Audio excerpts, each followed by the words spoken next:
probably working out for yourself. There is an unfortunate dichotomy at the very heart of Indian politics. Indian politicians from the non-saffron ecosystem get very upset when someone from within their ranks hurts minority sentiments. Indeed, viewers, they should. They should get upset. Bigotry is awful, and bigots have no place in Indian politics, whether they're on this side of the spectrum or they're with the ecosystem. But viewers, strangely, this indignation is never expressed when Hindu religion is mocked or its rituals are demeaned. Even if it is, there are many conditions, preconditions that are attached to any expression of regret. We saw this recently. Nupur Sharma was criticized and accused of blasphemy, while those in the opposition that mocked the Shivling, for instance, were celebrated for their frankness, for their ability to speak truth to power, for their ability to fact check, for their ability, viewers, to call out propaganda. In short, while Nupur was demonized, this lot was lionized. Today, viewers, once again, Hindu rituals are being lampooned and ridiculed. The Congress has mocked the kalava on the Prime Minister's wrist. You can see that tweet. This tweet comes from none other than a very vociferous supporter of Rahul Gandhi, a person handpicked by Rahul Gandhi. The sacred black thread around the Prime Minister's wrist and around the wrists of many Hindus weaves together Astha and Suraksha for all Hindus. The Congress has carpet-bombed social media with pictures of Prime Minister wearing a kalava on his wrist. In these tweets, the kalava has been linked to Kala Jadoo, black magic, the dark arts. Now, viewers, would this individual, Srinivas BV, or anyone from the Congress party make the dastardly mistake of associating the religious symbols of other faiths with black magic? No, they won't, viewers. They won't. Yet this tweet was uploaded in response to the Prime Minister, who rhetorically accused the Congress of performing black magic when he saw Congress workers sporting black kurtas in protest against rising inflation. When the BJP slammed the opposition, in particular the Congress, for insulting Hindus, viewers, the point is, it doesn't matter if the Prime Minister was being progressive or regressive in pointing out the color of the black kurtas and linking them with black magic. He wasn't referring to any religious symbols being sported by any of these people. Viewers, as I said, there is this dichotomy. Now, let's talk a little bit about the kalava and why today there is an uproar. The BJP has come out and said that the Congress party is completely out of line and it is not an exception. So is the kalava linked really to Kala Jadoo? Is that why people wear the kalava? Let's tell you what this sacred thread means to millions of Hindus. Now, viewers, when we were researching its relevance, this is what we came up with. It's an auspicious thread to purify and sanctify a person. Invokes the power of Purusha in men and Prakriti in women. Represents long life and protection against evil forces. It is believed to stimulate simulate rather, spiritual energy in the wearer. Priests tie the kalava in Kal Bhairav temple after you perform a darshan. So it's an integral part of a particular ritual, known by different names in diverse cultures of India. It can even come in different colors, signifying different uses. The BJP has accused the Congress of deriding Hindu Asta in its blind zeal to get even with the Prime Minister. These are some of the tweets that have come up, but there are also, of course, leaders that have gone on record, R.P. Singh and others. Let's listen in. बिल्कुल सच है। अब मैंने ये कड़ा पहना है, वो कल बोलेंगे आपने कड़ा क्यों पहना है, लोहे का कड़ा क्यों पहना है। असल में उनको धर्म से लेना देना नहीं, वो सिर्फ एक ही धर्म में जानते हैं, वो है सोनिया गांधी के आगे मत्था देखना, उसके आगे उनका कोई धर्म नहीं है। इसलिए इस प्रकार की बात करते हैं और लगातार हिंदू जो हमारे चिन्ह हैं या हमारे जो आराध्य पुरुष हैं उनको लेकर प्रश्न उठाते रहे हैं। वो तो यहाँ तक कहते थे कि राम हुए नहीं कभी। तो इसलिए जब हम लोग मोली पहनते हैं तो उसको लेकर इस प्रकार का अपशब्द बोलना उनके दिखता है कि किस प्रकार का उनका मन है। Viewers, let's examine the facts. Is the BJP right, for instance, that the Congress and other political parties single out the Hindu faith for ridicule? Let's look at the facts. Let's look at what the UPA said in the Supreme Court in connection with the Ram Setu issue in 2007. It said, and let's put that out, there is no proof of Ram's existence. He's mythical. No proof that Ram Setu was man-made. Eventually, viewers, the UPA had to withdraw this affidavit because there was a massive backlash and re-examine it. Would, for instance, the Congress have questioned the existence of the most revered in other faiths? No, viewers, they would never have done so. And they have never done so. Let's look at P. Chidambaram, August 2010. Saffron terror implicated in many blasts. So viewers, once again linking the religion to terror.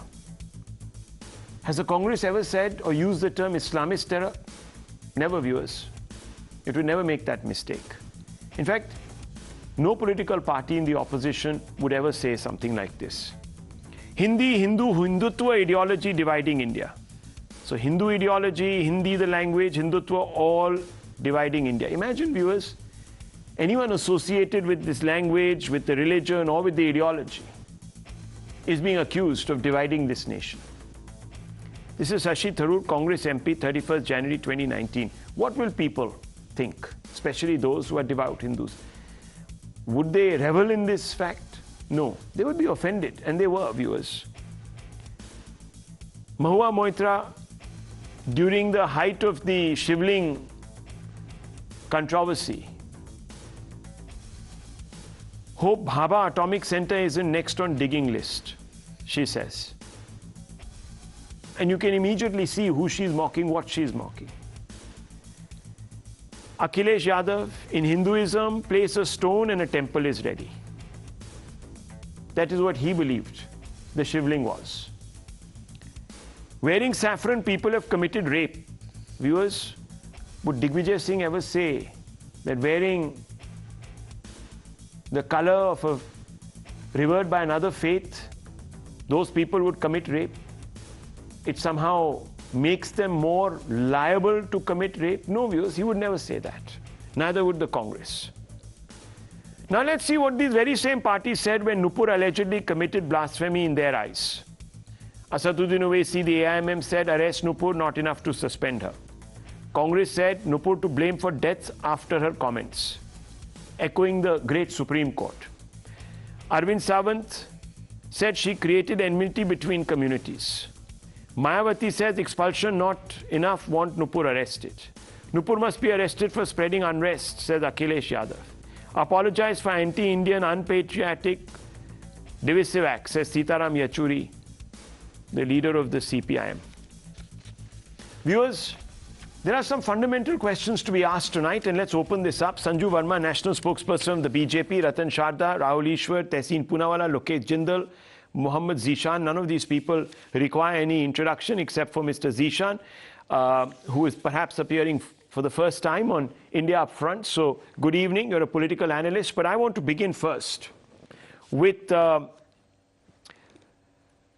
Mr. Ratan Sharda and Tehseen Poonawalla and Sanju Verma. Sanju Verma, let me come to you first. The Congress points to the wrist of the Prime Minister, obviously to the kalava on his wrist, and says that this is Kala Jadoo, a sign of Kala Jadoo, links it to Kala Jadoo.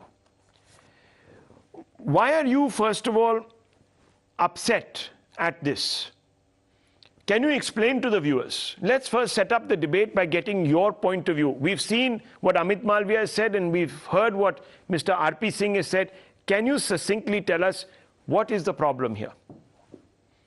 You know, Rahul, I think right at the outset of the debate, you very elaborately put forth what the Kalava means for Hindus. We also call it the Moli, or sacred thread, made of three colors, orange, red and yellow. It also has scientific significance in terms of dissipating negative energy. I think the moot point is this. The debate is not about Kalava. The debate is not about Kala Jadoo. The debate is about a certain mindset which an electorally vanquished opposition is grappling with. Let me be very honest that when the Prime Minister, said that people who are beset with, that Kala Jadoo type of mindset can never fool people, what he was basically hinting at is this larger opposition, standpoint, which has never failed to discredit India on national and international platforms. It has never taken pride in any of the Modi government's achievements, even if it means that, it has nothing to do with a political party. I'll give you a small example in 10 seconds.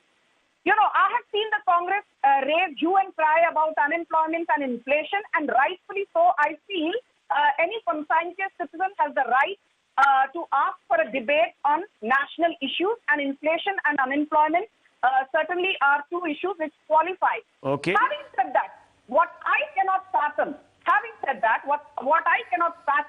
Rahul, is the fact that why is it that this very Congress party, or Trinamool, or Samajwadi Party for that matter, or anybody in the opposition, have they not seen that we grew at 8.7% last year despite two big black swan events?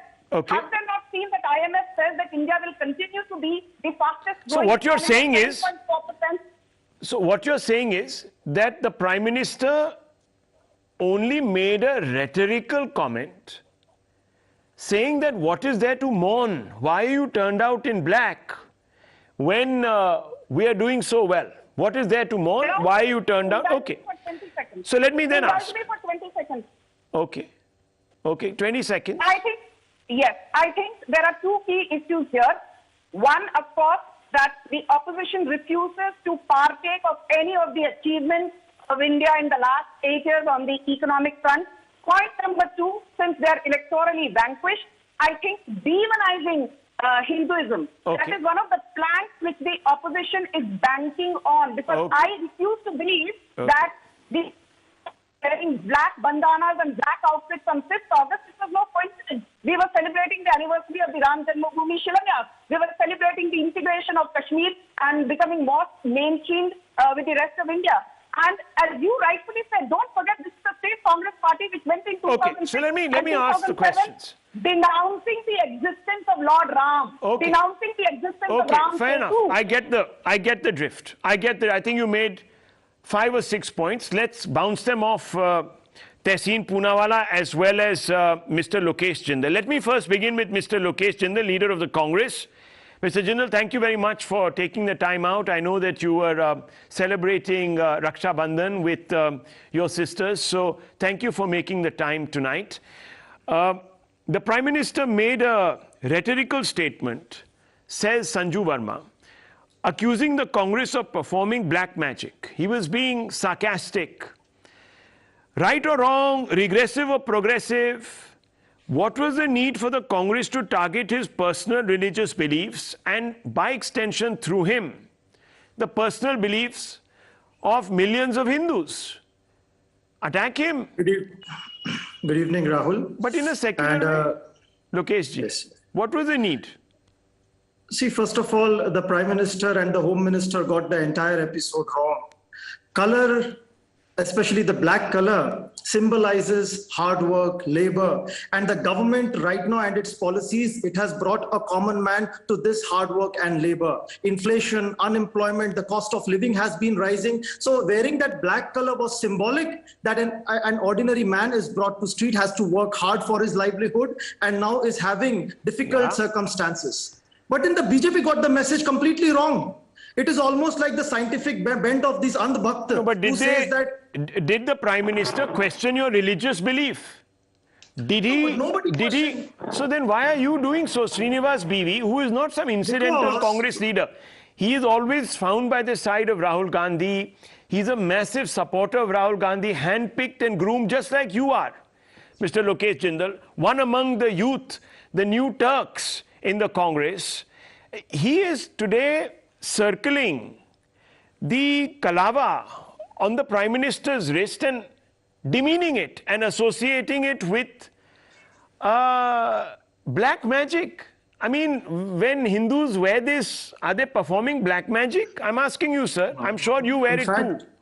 Yes, absolutely. Lord Krishna was dark. I mean, and there are various beliefs that are associated with black color. So nobody questioned that. No, why is he calling it Kala Jadoo? No, why is he calling it Kala Jadoo? Why is a Hindu symbol? Sir, now you see, don't make me, focus on other symbols of other religions, right? But would you ever associate those with Kala Jadoo? So it is, the Prime Minister has its own scientific bent of mind. For him, so he wears it for Kala Jadoo. He says that India was having stem cell therapy. Sir, it is like saying if Obama is wearing a cross. So now if somebody wears black, so he's doing a Kala Obama Jadoo. is wearing a cross, or somebody else is wearing a kada, or someone else yet is wearing a tabiz, is performing black magic. So if tomorrow I'm wearing a black color, that means I'm performing a black magic as per the Prime Minister? Sir, can you not see the distinction? I am not here, hang on, I am not here, yes, I am not here defending anyone's superstition, but superstition is not religion, right? I am only asking you a simple question. Yes. Can I explain?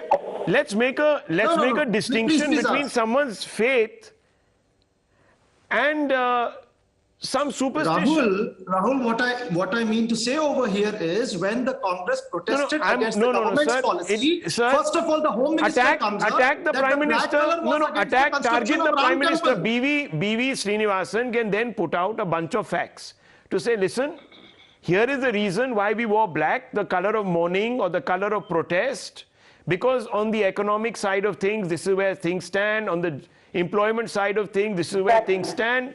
But what do? You pick up a religious symbol of all the symbols on the Prime Minister's person. Maybe you could have circled his pen and said, "Aap to gold pen pehante." But you pick up on a religious symbol. While the people don't get food, you're sporting a gold pen. You could have circled that, like you have done in the past with a suit. Why did you pick on a religious symbol? And I can't understand this. Are you mocking Hindus? Simple question, sir, tonight. Sir, nobody is mocking Hindus. Let me ask Rahul Ishwar and Tehseen Poonawala and Ratan Sharda. Okay, let's put this out. Rahul Ishwar, what do you take away from this pointed attack on the Kalava, associating it with Kala Jadoo?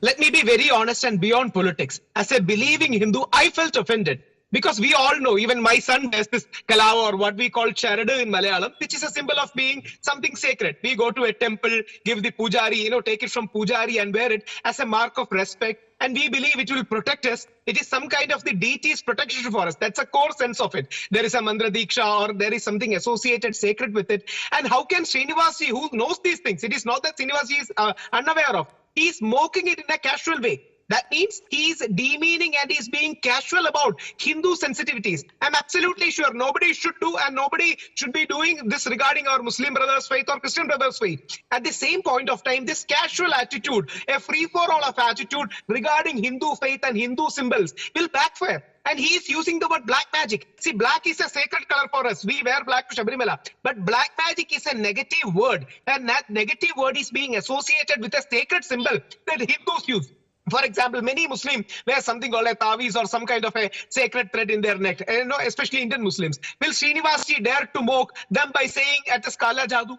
So it's a very casual attitude, though that the Hindus will suffer anything. And as you rightly, Rahul Shivashankarji pointed out, the casual attitude regarding Ram, the ASI and the other agencies were going on to give an affidavit in Supreme Court saying that there is no proof for Ram existence. And I don't think they have officially apologized till now. This kind of anything chalta hai with the Hindu community is offending Hindu sensibilities. Please attack our PM Modi. He always says, criticism strengthen me. Attack Modi ji on policies. Attack him on the dollar rate. Attack him on the petrol price. Say that, you have promised this. Attack him on employment, livelihood opportunities. There can be a vibrant debate. But attacking him for being a Hindu, we all know that Modi ji is a proud Hindu. And we are proud of the fact that there is a proud Hindu ruling. But attacking him on this religious, spiritual significance is offensive for every person, even for centrists. Because they are offending, they are attacking Modi ji, are attacking Hindu sensibilities. And please be more respectful towards Hindu sensibilities is my request to Congress people. Tehseen Poonawalla, whether it is the TMC, the Congress, the left, etc., it's very easy to go and target Hindu religious symbols, the Shivling, now, of course, the Kalava. It's very easy to do this because there's nobody going to come out and say, let's lop your head off, to be honest. No one will say that. So it's very easy. You take Hindus for granted constantly, ridicule their faith, associated with all sorts of black magic, negative energy, etc. Tehseen Poonawalla, Rahul Ishwar has asked you a question. Would you say this about the tabiz, for example? You would never do that, would you? Namaskar, Rahul. Thank you for having me on the show. I hope tonight, no, 1 second, sir. You are a very responsible citizen. I remember the positions you have taken. So I want you to first begin by saying B.V. Srinivasan is wrong. Please respond in a secular way. The Prime Minister attacked you on the symbol of protest, saying, why are you wearing the color of mourning, black, etc., on a day when Article 370 was scrapped? That is what he implied. On a day when there were several other achievements to celebrate, you could have said, well, this is the reason. There's nothing to celebrate. A, B, C, D, E, F. But how do you respond in this petty way, undermining, as Rahul Ishwar is saying, Hindu sentiment? Why, sir? Why? And then you have the gumption to say that Nupur should be, persecuted, prosecuted for committing blasphemy. So, Tehseen Poonawalla, I'm sure today you will take a balanced view, even though you're dressed in black. Namaskar, Rahul. Thank you for having me on the show. I'm going to answer every single question. Just don't interrupt me, and I'm going to be brief and answer it. I won't. Thank you. And at the onset, let me wish you, all my fellow panelists and all your viewers, a very happy Raksha Bandhan and a very auspicious day to all of you. I am deliberately dressed in black, not because I'm mourning, but because I do believe in Sabarimala, and Rahul knows that, and I've discussed that with him. And even with Sabarimala, I've taken a stand on Sabarimala. I am dressed in black because my wife is a worshipper of Kal Bhairava, and she was extremely offended when my honorable Prime Minister associated black with evil, with Kala Jadoo, which, by the way, is contrary to Article 51A of the Indian Constitution that mandates that you promote scientific thinking. I completely agree with you, Rahul, and with my friend Rahul Ishwar about what the Congress has done wrong, and I will not stand here and defend it, but I want to ask you, Rahul, the same Bharatiya Janata Party that claims to stand for Hindus amongst all Indians. They stand for Indians, they say. They definitely stand for Hindus, they claim. I want to tell your viewers on this auspicious day what big thugs they are. And thugs, I mean in a sarcastic way. In the parliament, on the floor of parliament, Mahesh Sharma says there is no evidence of Ma Sita being born. You rightly castigate the Congress for saying there is no Lord Ram. Mahesh Sharma said this on the floor of Parliament. What happened? He got a promotion. On the floor of Parliament, Naresh Agarwal said, while in Samajwadi Party, the most derogatory things about Lord Ram, Arun Jaitley said the man should be arrested if he was not in Parliament. BJP took him inside the party.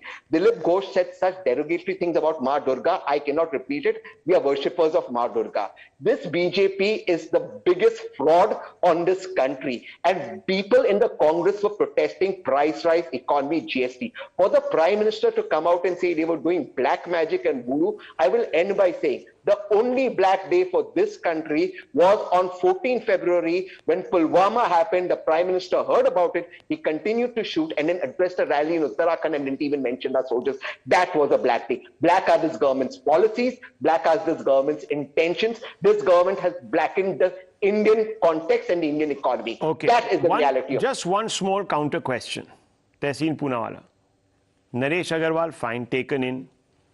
You're saying that the other chap said what he said, and Mahesh Sharma, and was given a promotion. Okay, fair enough. The BJP is the BJP you're saying is duplicitous. Fair enough. Okay, but do two wrongs make a right, sir? No, they don't. So I'm only asking you simply this: you attack the BJP for raking up the past. Today, in your defense, you are drawing now a moral equivalence. Saying, "Arey, unhone bhi kiya, to bhai, they don't have a right to preach to us." I'm actually asking you the question and Rahul Ishwar is not asking you questions. As a card-carrying member of the BJP, he's asking you questions, and he said it himself as a Hindu, a proud Hindu, he said. So I'm asking you today, on behalf of Rahul Ishwar, who's a proud Hindu, do you think B.V. Srinivas should have said what he said in isolation about the Kalava, number one, linking it to absolute obscurantism, removing the ritual significance of it? Simple question. B.V. Srinivasan has said this in a sarcastic manner to the Prime Minister, Jai, that they were doing black sarcasm, magic. The Prime Minister said the opposition's do you doing accept black this, magic. Rahul Ishwar, before I bring in the BJP? Yes, do you accept this? Sarcasm. I'm absolutely sure a person like, Tahsin Bhai will never say this. But Srinivas ji is not having that sensitivity. That's the whole issue. They are taking Hindu sensibilities for granted. See, whenever we speak about Muslims, I take pride in the fact that I always say Prophet Muhammad sallallahu alaihi wasallam, or Holy Jesus Christ. But that sensibility, that respect, Congress has taken Hindus for granted. That taking for granted attitude is costing them and is costing this nation too. And unfortunately, I hope people like Tehseen Bhai will correct Srinivas. Mr. Poonawala, would you? Okay, let me ask you. Even in sarcasm, now you're a smart guy. Even in sarcasm, would you, Mr. Poonawala, say that the Kalava is Poonawala will never say this. Is Kala Jadoo? Just simply asking you this question. No, perhaps I wouldn't say it, but I don't. Perhaps I wouldn't say it. But I will defend the right for anyone else to say it. Okay, I mean, look, you're a free speech absolutist, fine. No, if you're a free speech absolutist, it's fine. I just want 10 seconds. I won't say it, but Rahul, in the BJP that claims to talk about Hindus, what Mahesh Sharma said about So, viewers, one minute. Let's just roll this back. This is a weird logic. Ratan Sharda is listening and he's grinning from ear to ear. The BJP spokesperson also wants to come in. First, very quickly, let me bring in Ratan Sharda, and I want then Sanju Verma to respond to the charge of hypocrisy. Okay? So wait. Ratan Sharda ji, I want you to come in, and what is your response to Tehseen Poonawala? See, first of all, let me put away the charge of economic unwhelming of India and India being in dire straits. We have all the neighboring states going down the drain. We have globally seen USA going down the recession way, UK in a bad shape. India is the only stable, dream in this entire scenario. But our Congress people kept on doubting India. They kept on ridiculing the economic policies. They not once said that, thank God, if not thank Modi, that India is still stable. They were grinning. They were imagining that Sri Lanka will happen in India. That is my problem. Now, coming to the religious part of it, people who wear Janevu over the coats, for them to know about Hinduism is actually a joke. You can have sarcasm about Hindus, but you will never have sarcasm about Muslims. What is the value of secularism here? That Anubrata Sharma has to hide behind 7 walls But Zubair, who created the riotous situation, is felicitated and he is garlanded. He's made a hero, not just India, across the world. And Congress people are very happy supporting him. And Tasleer Rahmani, who created the riot in the first place in this very channel, he comes on TV channel, speaks from, on any topic very grandly. He is never charged. So that is our standard of secularism. Now coming to their respect for Hindus, Congress never had respect for Hindus. They had Hindu code bill, but Uniform Civil Code is for them anathema. Rahul Gandhi said, "Jo mandir jate hain, ladkiyan chhedte hain." A calf was butchered in Kerala by youth Congress workers. Did Congress take any action? No, sir, they did not. Have they criticized Bishop Mulakkal? No, sir, they have not. Have they not supported the bailout of the Mr. Madani, who was prime accused of Coimbatore blast? No, they supported it. Entire Kerala Assembly, including Congress, Communists, supported bail for the person. This is the same Congress which introduced communal violence bill, which made Hindus the a priori targets. I always keep on repeating this because this is the most dangerous way what I looked at the Congress, because this bill was ultimate signal how they treat Hindus. So for them today to talk about what BJP said, what Modi ji said, doesn't make sense, because you will have only comment about Mahua Mitra will become a liberal heroine, but somebody who will speak against the range comments about Shivaling will be simply laughed off.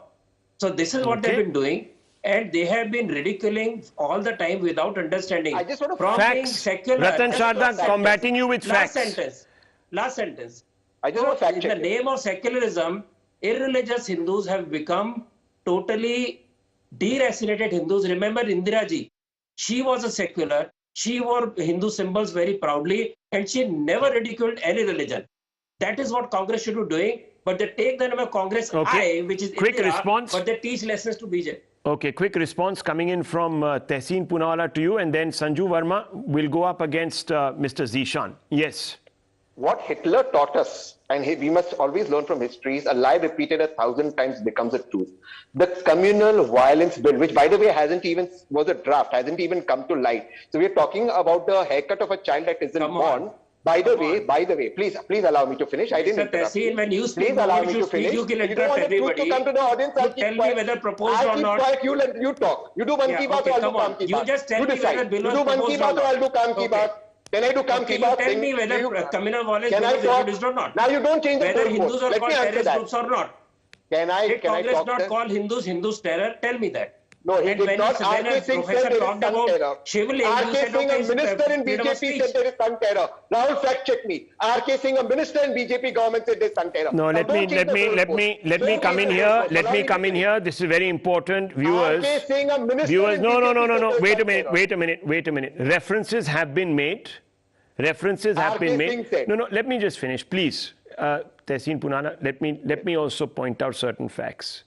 Is it not true, Tehseen Poonawalla, that Digvijay Singh embraced Zakir Naik and shared a stage with him? Yes or no? Yes or no? Yes, but there have been BJP leaders seen with terrorists as well. Yes. Number two, is it not true that the Karnataka government under Mr. Siddaramaiah released PFI, SDPI cadre? Yes or no? That were accused of in communal cases? Yes or no? Yes or no? No, that was through courts. No, please don't. Now that's not right. That's not right. And sir. is it not true? That is not right. You gave them. No. 1 second. You gave them pardons, and this is very well known, sir. This is very well known. Among others, PFI, SDPI cadre were also released. I'm making it very clear. There have been other instances when, during the Batla House encounter, Miss Gandhi cried buckets.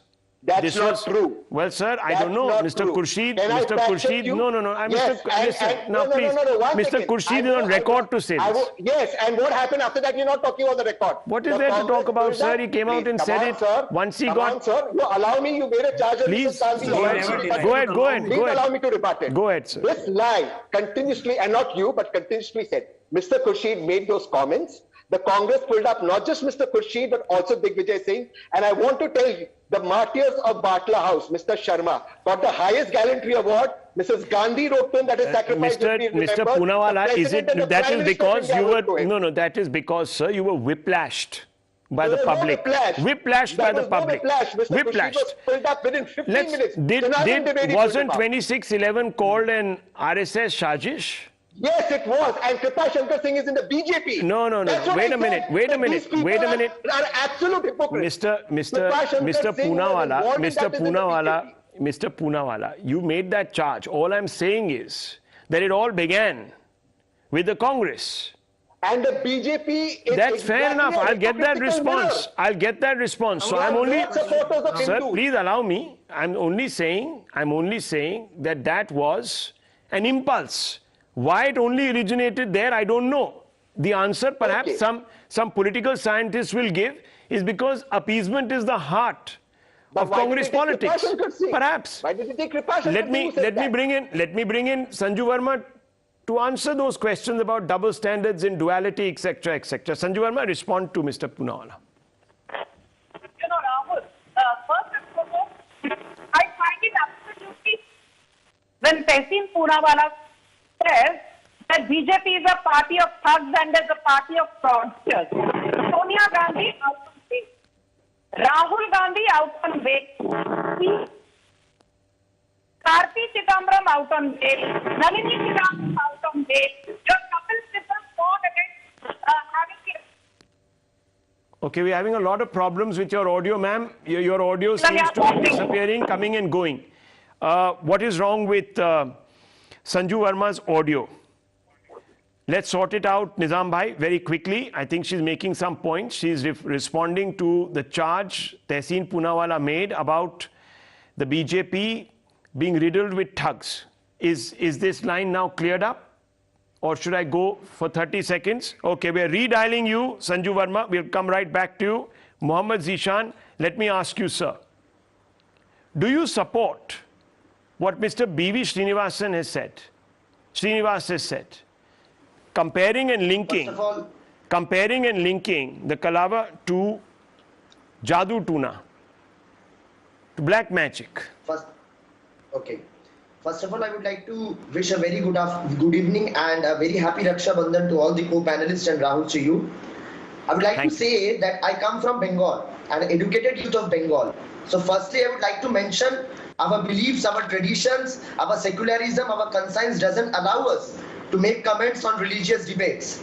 So would you comment? The situation of the country. So very good. Would you condemn Mr. B.V. Srinivas? Unfortunately, we are in the situation since 2014. No, Zishan Bhai, it's a very simple question. And traditions. Okay, I welcome your statement. I don't support. I don't support the statement. I don't support the statement of Congress leader who has tweeted. Okay, do you believe he should be arrested? I believe. No, should he be arrested for this particular very, very objectionable analogy? No, he should be arrested. No, 1 second. Excuse me. Zishan Bhai, 1 second. Just like Nupur Sharma, you wanted her arrest, the TMC, as well as the TMC's, the Chief Minister of Bengal has sought Nupur Sharma's arrest. Do you think that Mr. Srinivas should be arrested for causing hurt, for berating an important cultural and religious marker of the Hindu community?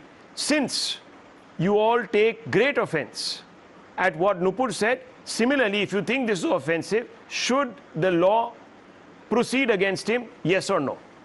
No, Rahul, I would like to mention and make it clear to you that the black threat comment made by the Congress leader, if it is against constitution, if it is against any religious sentiments, if it is that, then the law will take its own course. Law will take its own course? No, what do you mean? Should he be arrested? Should he be prosecuted? Simple. No, we have to see whether we have to see. Really, यहाँ पर हमें देखना पड़ेगा. Meaning of the mention. Meaning. I see. You have to see the meaning.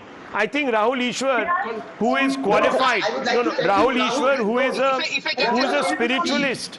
Yes, Rahul Ishwar, do we have to, 1 second, Sanju Verma, I'll come to you. Give me 30 seconds. Zishan says we will have to examine whether this is, see, I told you viewers when I began, when Hindu symbols are insulted, even though they will say that should not be done, they will always add a precondition.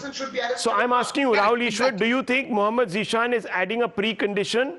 Yes or no? Exactly. Exactly, he's having a precondition, and I respect Mohammed Shishanji and especially Tahsin Bhai, who always talks very sense in a moderate way. Or he is very sensitive to all. But unfortunately, what I believe the core of the point is what Ratan Sharda sir told. He told a very important word called deracinated. The deracinated, derooted Hindu community members or namesake Hindus in Congress is mainly doing this in the guise of secularism. And see, Nupur Sharma is a friend of mine. We have been together in debates, but I didn't have a second thought or a precondition saying that if some of our Muslim brothers are feeling hurt, what Nupur Sharma said is wrong and she should apologize. See, that should be the stand of us. And Srinivasji, who has been done some good work during the Corona time, linking Kala Jadoo to the Kalava or the Charada, as we call it, suddenly, it hurts Hindu sentiments. Hurts Hindu sentiments. Here is a practicing Hindu who's a spiritualist, who's saying it, but Zishan wants a precondition. We have to examine. Rahul, we have to examine. I'm making it clear to you. Rahul, I'm making it clear to you. Sir, if you don't condemn this, and if you don't demand his prosecution, then many people will say that you are abetting. Allow me to speak, Rahul. Please, go ahead. You have to allow me to speak. Go ahead. If any statement is hurting any religious sentiment, be it Hindu, Muslim, Sikh or Christian, the person must be behind bars. Okay. I'm clear on it. And secondly, I'd like to mention, as I come from Bengal, we don't believe in politicizing the religion. Very, very important, viewers. Zishan says, unqualified, if someone is taken offense, that person should be arrested. Viewers, I don't subscribe to any of this, by the way. Let me tell you, I don't. I fundamentally believe that the right to feel offended is being overextended. And if we constantly invoke it, like it has been in the case of Nupur Sharma, we will never have a democracy. People won't be allowed to speak. Someone will be offended by something or the other. But nonetheless, one second, Zishan Bhai, I'm just making a statement. I'm not referring to anything that you have said. I'm just making a statement. Please. Sanju Verma wants to respond. Your party has been called a party of thugs and duelists on this issue by Tehseen Poonawalla. Yes. Rahul, yes. There is a famous saying, the only thing worse than a liar is a liar who is also a hypocrite. And Tehseen Poonawalla is both a liar and a hypocrite, and I will establish that in just 60 seconds. First and foremost, Tehseen Poonawalla sitting here and giving a political bhashan on morality is so hilarious because Sonia Gandhi out on bail, Rahul Gandhi out on bail, Karti Chidambaram out on bail, P. Chidambaram out on bail, Ranveer Chidambaram out on bail, your Kapil Sibal, who is now in Rajya Sabha, thanks to support from Samajwadi Party, till May 2022 was a career congressman and he fought against Ram Janmabhoomi coming up. If he had his way, we never would have seen the Shilanyas of Ram Janmabhoomi by Prime Minister Narendra Modi. Your Shashi Tharoor, prior to May 2019, election results coming out for the Lok Sabha said, if the BJP comes back to power again, we will see the rise of Hindu Taliban. He used the word Hindu Taliban. And the likes of Salman Khurshid and the likes of Manishankar Ayyar go to Pakistan and say, इन्हें हटाइए, हमें लेकर आइए. Meaning Modi को हटाओ, हमें लेकर आओ. I want to ask Tehseen Poonawalla two questions. Your entire narrative in the last couple of weeks has been that the government should answer on price rise. Fine. I'm asking you a simple question, Tehseen Poonawalla. If you're so worried about price rise, and you should rightfully be, I want to ask you, by what percentage has the Congress government in Rajasthan reduced value-added tax on petrol and diesel? By what percentage has the Congress government in Chhattisgarh reduced value-added tax on petrol and diesel? And before you jump, let me tell you, the Modi government reduced excise on petrol and diesel by 5 and 10 rupees in November 2021. We followed that up with an 8 and 6 rupee reduction in excise on petrol and diesel in May 2022. What has the Congress done apart from shouting from every available rooftop? And my second question to you is this. Let me educate you. You keep harping about unemployment. I say enough is never enough. But let me tell the audience of Times Now and Rahul Shivshankar show is widely watched. 19 lakh crore has been given to 35 crore entities via the Mudra Yojana, which is the world's largest self-employment program. Every single month in the last 8 years, 13 lakh people have been entering the EPFO, which means every year 1.56 crore people enter the EPFO, which means in the last 8 years, 12.48 crore people have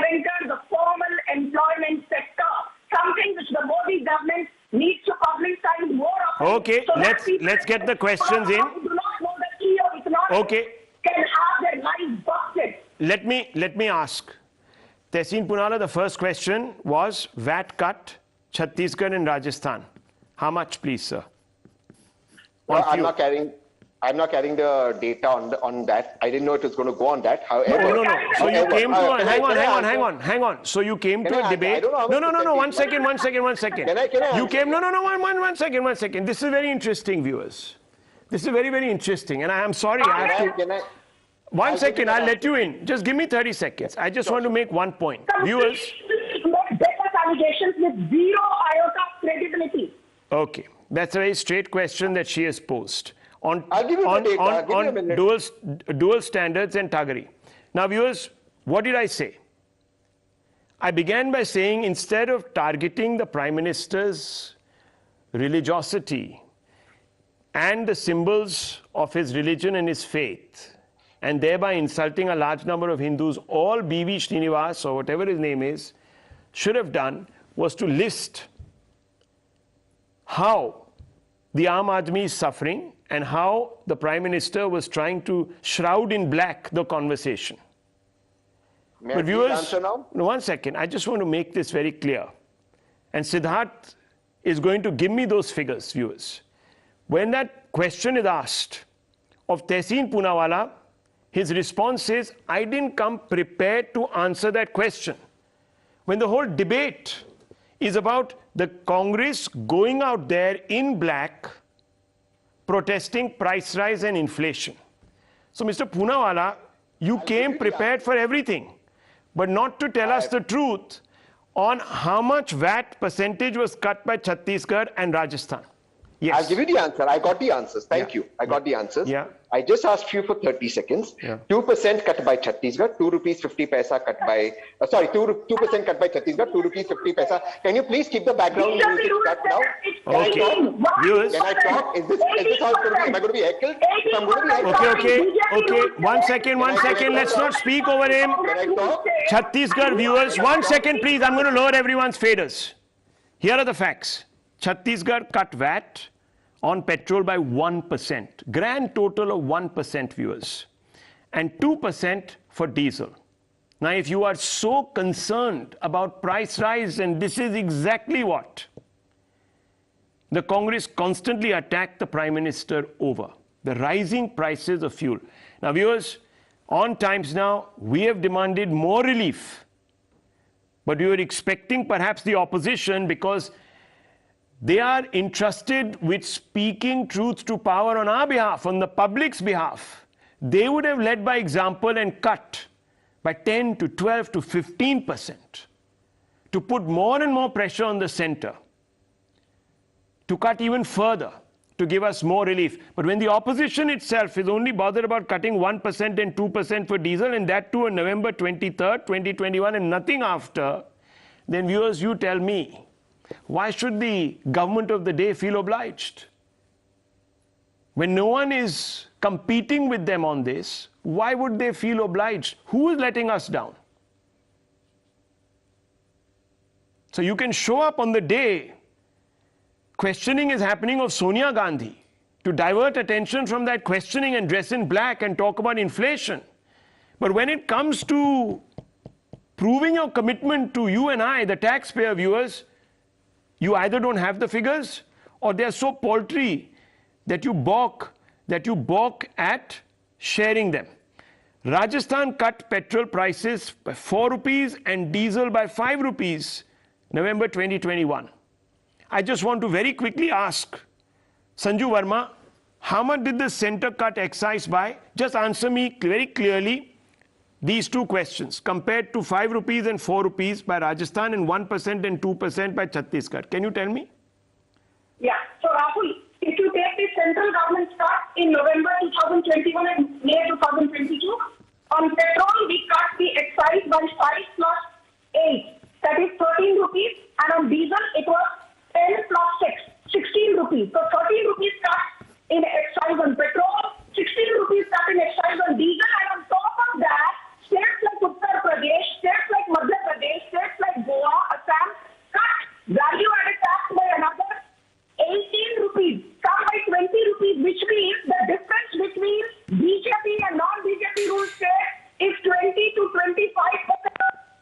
Okay. to value Well, added there you tax. go, That's viewers. not true. There you go. There That's you go. not true. Here you have, of course. Now, I'll get those data also out and I'll post them on Twitter today, viewers. You can please go over them. This is a fact. It's appeared in all newspapers.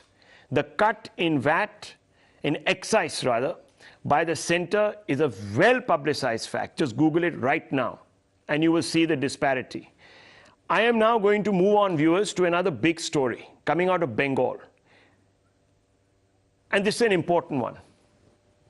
Another blow to Mamata Banerjee. Her close associate, Anubrata Mondal, has been arrested by the CBI in cattle smuggling case. The TMC Birbhum president has been sent to CBI custody till August 20th.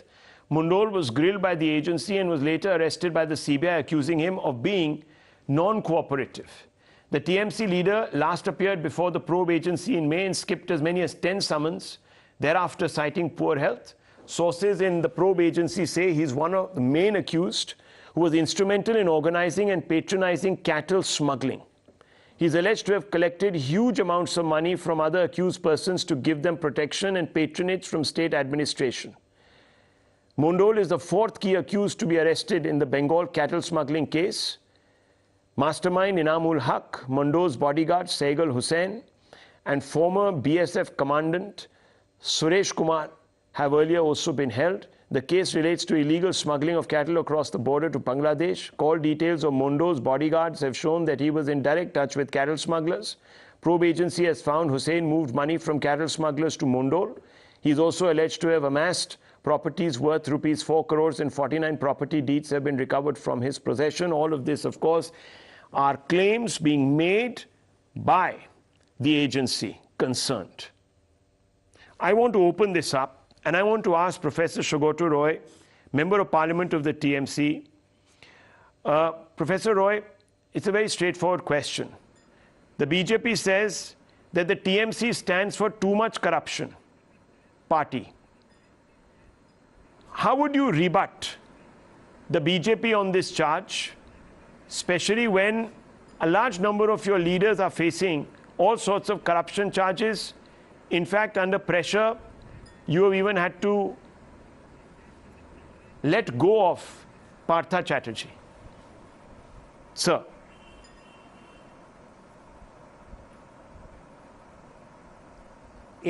What the BJP leaders say have no importance, because the BJP has let Shubhendu Adhikari, was accused by the owner of Sarda, go scot-free. Shubhendu has not yet been summoned, not yet been questioned. Himanto Biswa Sharma, the BJP Chief Minister of Assam, he has been accused of earlier complicity in the Sarada scam and recently in bribing of Jharkhand MLAs. During the BJP regime, 4 known tax evaders, Nirav Modi, Mehul Choksi, Vijay Mallya and Lalit Modi have escaped the country, apparently with the BJP central government's complicity. So BJP has hardly any ground to stand upon it talking about corruption. As far as the TMC is concerned, yes, it's true that Partha Chatterjee has been arrested by the ED. We have said that we take no responsibility for his wrongdoing. Okay. That's very convenient. Has been That's very arrested convenient. this morning by the CBI. Let me very quickly ask you a follow-up question, Professor Saab. Please don't interrupt. Don't interrupt. Let me complete my sentence. So you can't have Unlike Partha Chatterjee's case, no direct proof has been offered about Anubrata Mondal's corruption. Okay. We have this to say that we have zero tolerance for corruption. Okay. Anubrata will fight the battle legally. Anubrata. And okay. if he will fight. proof comes out about his wrongdoing, okay, we shall not very quickly, defend him. Very quickly, But Professor Saab, I want to ask you a small Modi question. has 2 brothers, Okay, one ED and CBI. Okay, CD, ED, CD, whatever. Okay, fair enough. I understand where you're going with this. BJP says can I ask you a counter ED question? are two brothers of Modi. Okay, sir. Can I ask you a counter question, Yes, sir? yes. 100 questions. When Suvendu Adhikari was in your party, Yes, he was one of please. your strong men. Did you not say he was innocent and that the agencies were gunning for him out of a sense of vendetta? Did you or did you not? Yes or no? No, we did not. You did not? Because at that time the question did not come up. Oh, I see. The Okay. investigation had not proceeded to this stage. Right. But Shubhendu has never been called. Okay. So In so either so the when he was Narada in your case party, you didn't defend him. Or in the Sharada case. So you're saying when he was in your party, you never defended him? Okay. We did not defend him. We didn't. You didn't defend him. Okay. I'll have we the did fact not checker defend on him. the show, Siddharth Talia, come back to you on that. I want to very quickly bring in Ms. Sanju Verma for a quick response. Yes. You know, Rahul, today Sanju Verma, again you've gone silent. Have you put yourself on mute? Just check, Mr. please. Saugata Roy, Yeah. Yes, go ahead. Go ahead. Mr. Saugata Roy is a member of parliament. You know, he's sitting here and asking about Suvendu Adhikari. Sir, when the debate is on Suvendu Adhikari, we will debate Suvendu Adhikari. Today the debate is not on Sarada scam, not on Rose Valley scam, not on Narada scam, not on Amsal Valley scam. Within very 3 weeks, 2 of the top confidants of Mamata Banerjee are under the scanner. Partha Chatterjee was the number 2 of Mamata Banerjee. He was the education minister, then he was the commerce minister, transport minister, industry minister, electronics minister. You know, when there was too much of proof and too many smoking guns, too many silver bullets which you cannot deny, it is very best to wash your hands of Partha Chatterjee. And Anubrata Mondal was given 10 summons by the CBI. He refused to appear. There's a money trail. Proceeds of crime. 1,000 crores found in Anubrata Mondal's bank account. 150 crores found in Anubrata. We have a few problems with your audio. Okay, once again, audio problem with Sanju Verma. Yes. Who was involved in illegal sand mining. Anubrata Mondal is the same person who did not share even crocodile tears after 12 people were burnt alive in Birbhum earlier this year. So please stop sitting here and taking a moral high ground on Anubrata Mondal because the CBI has found criminal intent, proceeds of crime, a money trail which clearly nail him. Okay. Very quick response, Professor. Very quick response. I could not properly hear what this the lady was saying. She's being very clear. She says that all you ever do is to castigate the agencies without any proof. The agencies are doing a job, doing it fairly. Yes. She's which party? BJP? Yes, sir. Oh my God. We do not think that the CBI and ED are doing a fair job. They are targeting opposition parties and they are so why is sparing Partha Chatterjee resigned? BJP leaders. Just like you said, Partha Chatterjee. Can I speak without being interrupted? Okay. Look. Lady is shouting. Just like you said, Anubrata Hussain, the perpetrator of Birbhum massacre, was innocent. Okay. Now I just want to make it very clear, viewers. Look, we can't have a shouting match. I'm running out of time. Okay, no shouting match, please. No, let's not speak over each other. Too much. Let's not speak over each other. Now, I want to say, viewers, that Suvendu Adhikari was booked in the Narada scam. And I want you to now listen to what Mamata Banerjee said about Narada scam in 2019. Though she didn't mention Suvendu by name, she says, now I tell you, we demand an answer, explain it. The man who controlled the meeting is the accused of Sarada and Narada. He looks as if he were a big leader, but he's a traitor and he is now the leader of your party and you're talking about Sarada and Narada with him on your side. The matter, Narada tapes 2017, is sub judice, so won't be right to make any comment. But I will say this, nothing but a political conspiracy to malign our party. It has no credibility at all. It is a communal and political conspiracy by the BJP to stop TMC from emerging as a contender against it in national politics. Talking about the tape, she questioned, first of all, why has the video, which was shot in 2014, been released just before the 2016 post? Secondly, did any of the leaders or MPs ask for money or bribes in lieu of getting a job done? The answer is no. So how can someone say they have taken bribes? Now, viewers, this is what Mamata ji said in 2017 about the Narada matter. Today, she says Suvendu Adhikari is guilty. In 2019, he should be investigated. Yes, sir. Professor Saab, yes. Yes.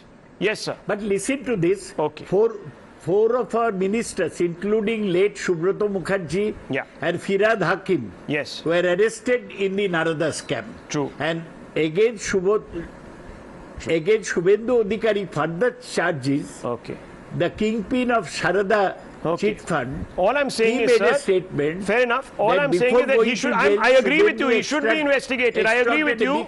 I agree with you. All I'm saying is that when the action is taken, the default option is to deny. Later, perhaps is to sack, accept, or submit. I leave it at that. Viewers, you must judge. I leave it at this.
Party symbol, flag of Bharatiya Janata Party is also there. But what is more shocking is this a particular sticker which has been on the windshield of this car, which says that Vidhayak Vidhan Sabha Sachivalaya, Gadi number 0505. I'm sorry, it's a UP 32HH 0001.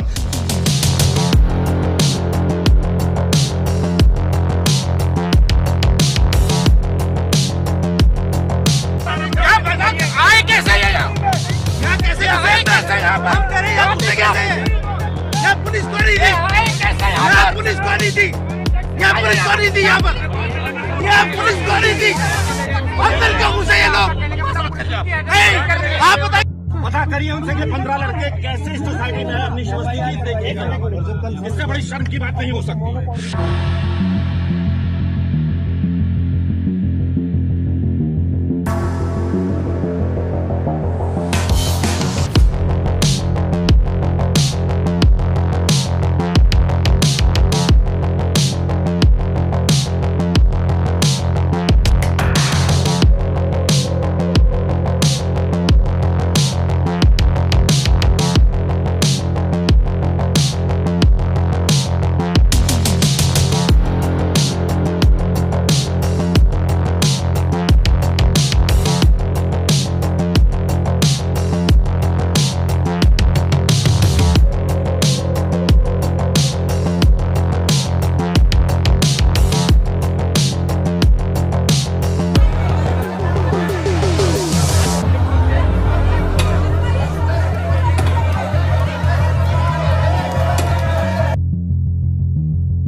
I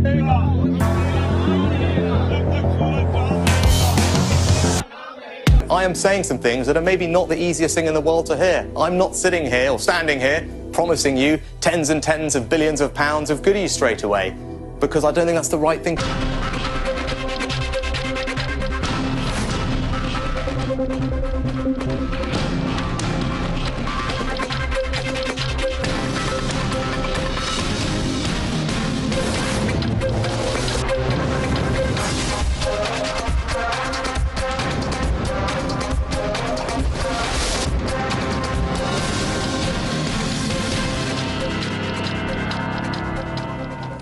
Good evening, ladies and gentlemen.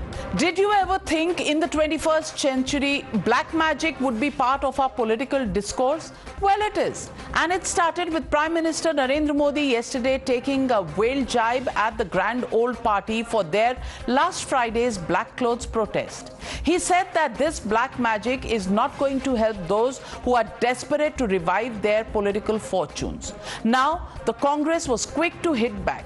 Rahul Gandhi this morning said that such comments do not behove the position of the Prime Minister's office. He went on to say the Prime Minister was trying to hide his Kale Karname. Other leaders of the party soon took cue. Taking to social media, they mocked the black thread on the Prime Minister's wrist. Is this Kalava also black magic, they asked? They mocked the sacred black thread that weaves together faith and security for all the Hindus who believe in wearing such a black thread. The Congress has carpet bombed social media with pictures of the Prime Minister wearing this Kalava. Many others tweeted pictures of Prime Minister Modi in a black kurta and asked if that was the black magic that he was talking about. Listen in to the Congress taking umbrage to the Prime Minister's comments yesterday. उन्हें अगर ये लगता है कि काला कपड़ा पहन लेना काला जादू करना है, तो मैं कुंभ में स्नान करती हुई उनकी कई तस्वीरें हैं जिसमें उन्होंने काले वस्त्र पहन रखे हैं। भारतीय जनता पार्टी के कई नेताओं ने काले वस्त्र पहन रखे हैं। ऐसे में अगर कांग्रेस पार्टी ने काले वस्त्र पहन करके और विरोध के स्वरूप देश को एक संदेशा दिया कि हम महंगाई का विरोध कर रहे हैं। Parliament we were not allowed to discuss, we had no option but to wear black clothes and to give that message.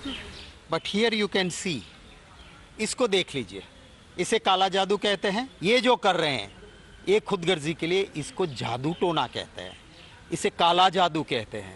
As a prime minister, people expect that person when opens his mouth, he is our prime minister. He is not a prime minister of Bharatiya Janata Party.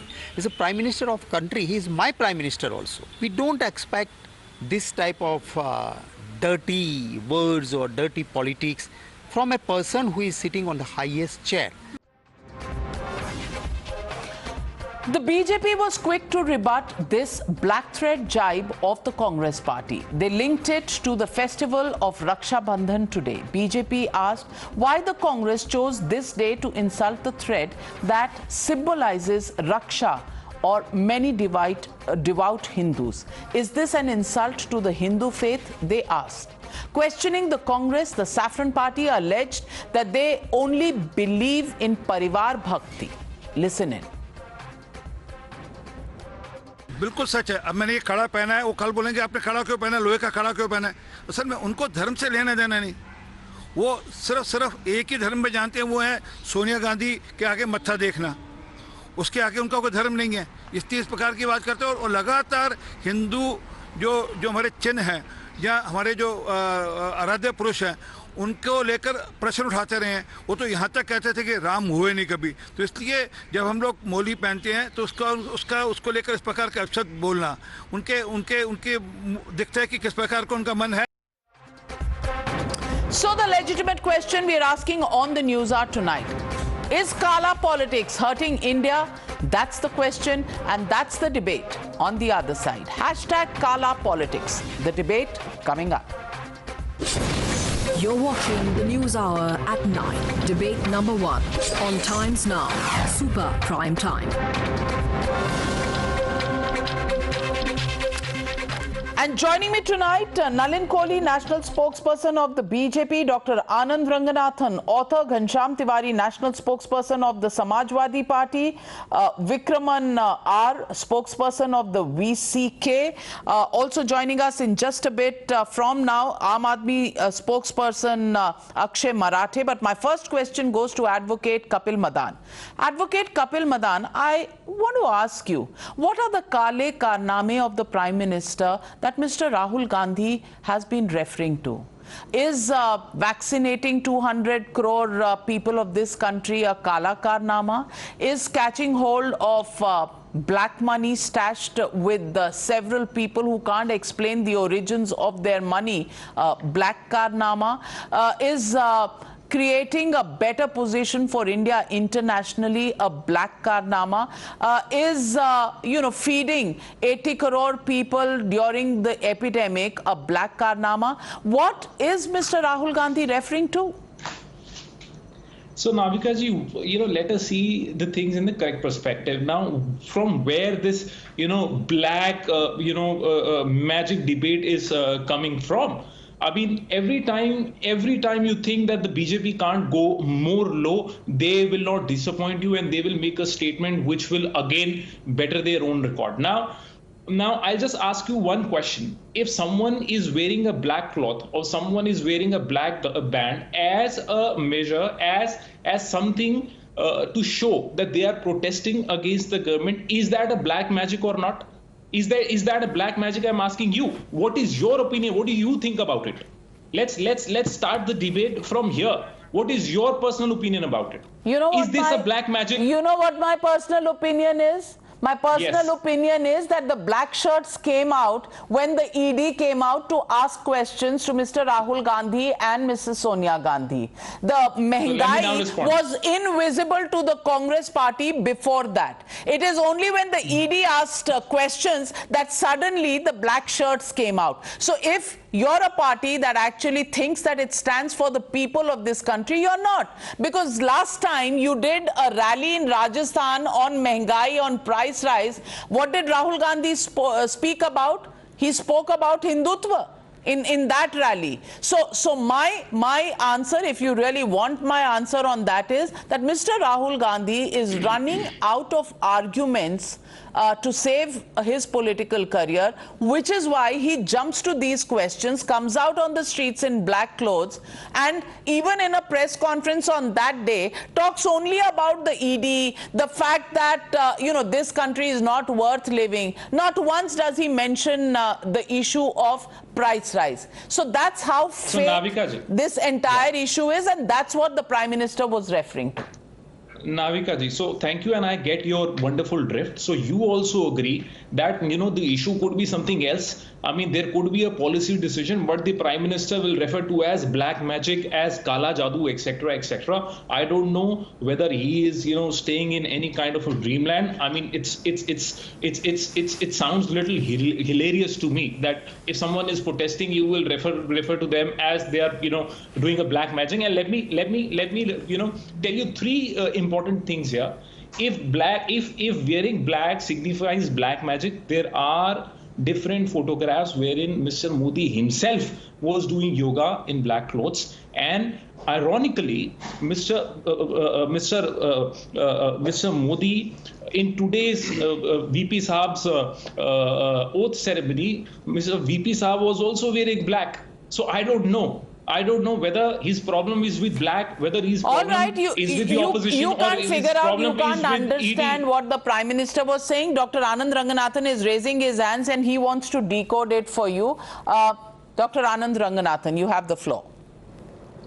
Thank you very much. Good evening, Navika, and good evening to all my esteemed panelists. Look, I am not superstitious, Navika, but I'm convinced that it is only through black magic that one can instill some sense into Rahul Gandhi.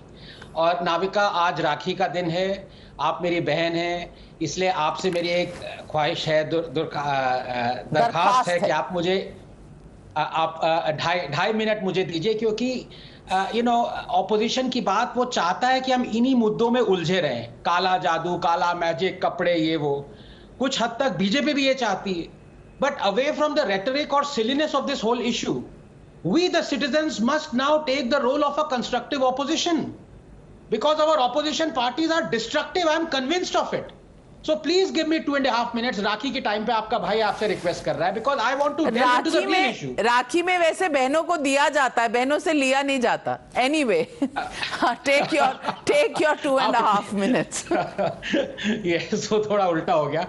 But आप इतने उदारीन हैं कि मतलब आप ये कर सकती हैं. But Navika, yes, unemployment is a serious concern, irrespective of the COVID-induced downturn that is slowly on the mend, thankfully, or cyclical factors like high interest rate, weak bond market with bond issuance down 10%, low credit growth, high cost of borrowing. The economy has been in a bad shape, irrespective of COVID. But you know why that is? और यहाँ पे काला magic आता है कांग्रेस का, because Modi has been following Congress socialist policies, and any deviation from them has been vetoed by the Congress itself. Look, as far as the economy is concerned, no one has been more critical of Mr. Modi than I. But it is the Congress that has supported Modi in pushing India into an economic mess. Let me explain. One, we have 1,825 PSUs, quarter of them are non-functional. A fifth of our annual budgetary allocation of 28 lakh crores goes in propping up PSUs. Except Air India, there has been zero privatization in the last 8 years. The PSUs that are sold are bought by other PSUs, PFC, LIC, NTPC buying REC, Coal India, THDC and NEPCO. But who objects to them being sold? Yes, Congress. Two, nationalized banks are rife with corruption and have NPS totaling 6 lakh crores. But who objects to their privatization? Yes, Congress. Three, there is no incentive for private companies to set up shops because of zero land reforms. But who blocked the land acquisition bill? Yes, Congress. Four, average state debt to GSDP is 35%, highest in 15 years. But who supports loan waivers and freebies? Yes, the Congress. 5, agriculture contributes only 13% to our GDP, and yet 44% of our 485 million strong labor force is involved in it. In the West, it is 2%. Production to purchase, the entire chain is archaic, almost medieval. But who objected to the land reforms, farm reforms? Yes, Congress. 6, Modi once derisively called Manrega scheme as gadde khodna. But who praised Modi when he increased Manrega budget multifold? Yes, Congress. Finally, Navika, on unemployment. And here the tragedy really hits you. 91% of our labor force is in the informal sector. The only data we have is through EPFO, the formal sector jobs, or a ramshackle 5-year NSSO survey. One cannot have a meaningful discussion, academic or political, on jobs unless we know how many new jobs were created per ready labor force every year during the UPA and the NDA. All else is finger pointing. Indian scientists can send a satellite to Mars, but Indian economists cannot furnish simple info. Navika, 10 seconds. If a common citizen can give all this data wearing black, why can't Rahul? I much rather he wore some common sense than that silly black attire. Nalin Kohli, black magic. Is there a specific reason the Prime Minister chose that? And has the Congress party made a joke of everything? Kale Karname, they will not look at their own Kale Karname, but they have called out the Prime Ministers. They haven't really contributed anything to the discussion and the discourse in this country, and they've raised questions about the thread that many people in this country believe in. So Nalin Kohli, where is this Kala politics taking us? Well, it's an important question and it should be answered, Navika ji, because now there are basically, as far as the principal opposition party, the Congress, is concerned, they aren't getting their act right. And we are no one to advise them. We have no desire to advise them. Essentially, they are constantly opposing for the sake of opposing and keeping a duplicitous stand. So they will say, we want to discuss price rise and other issues in Parliament, but they are never there to participate in the debate.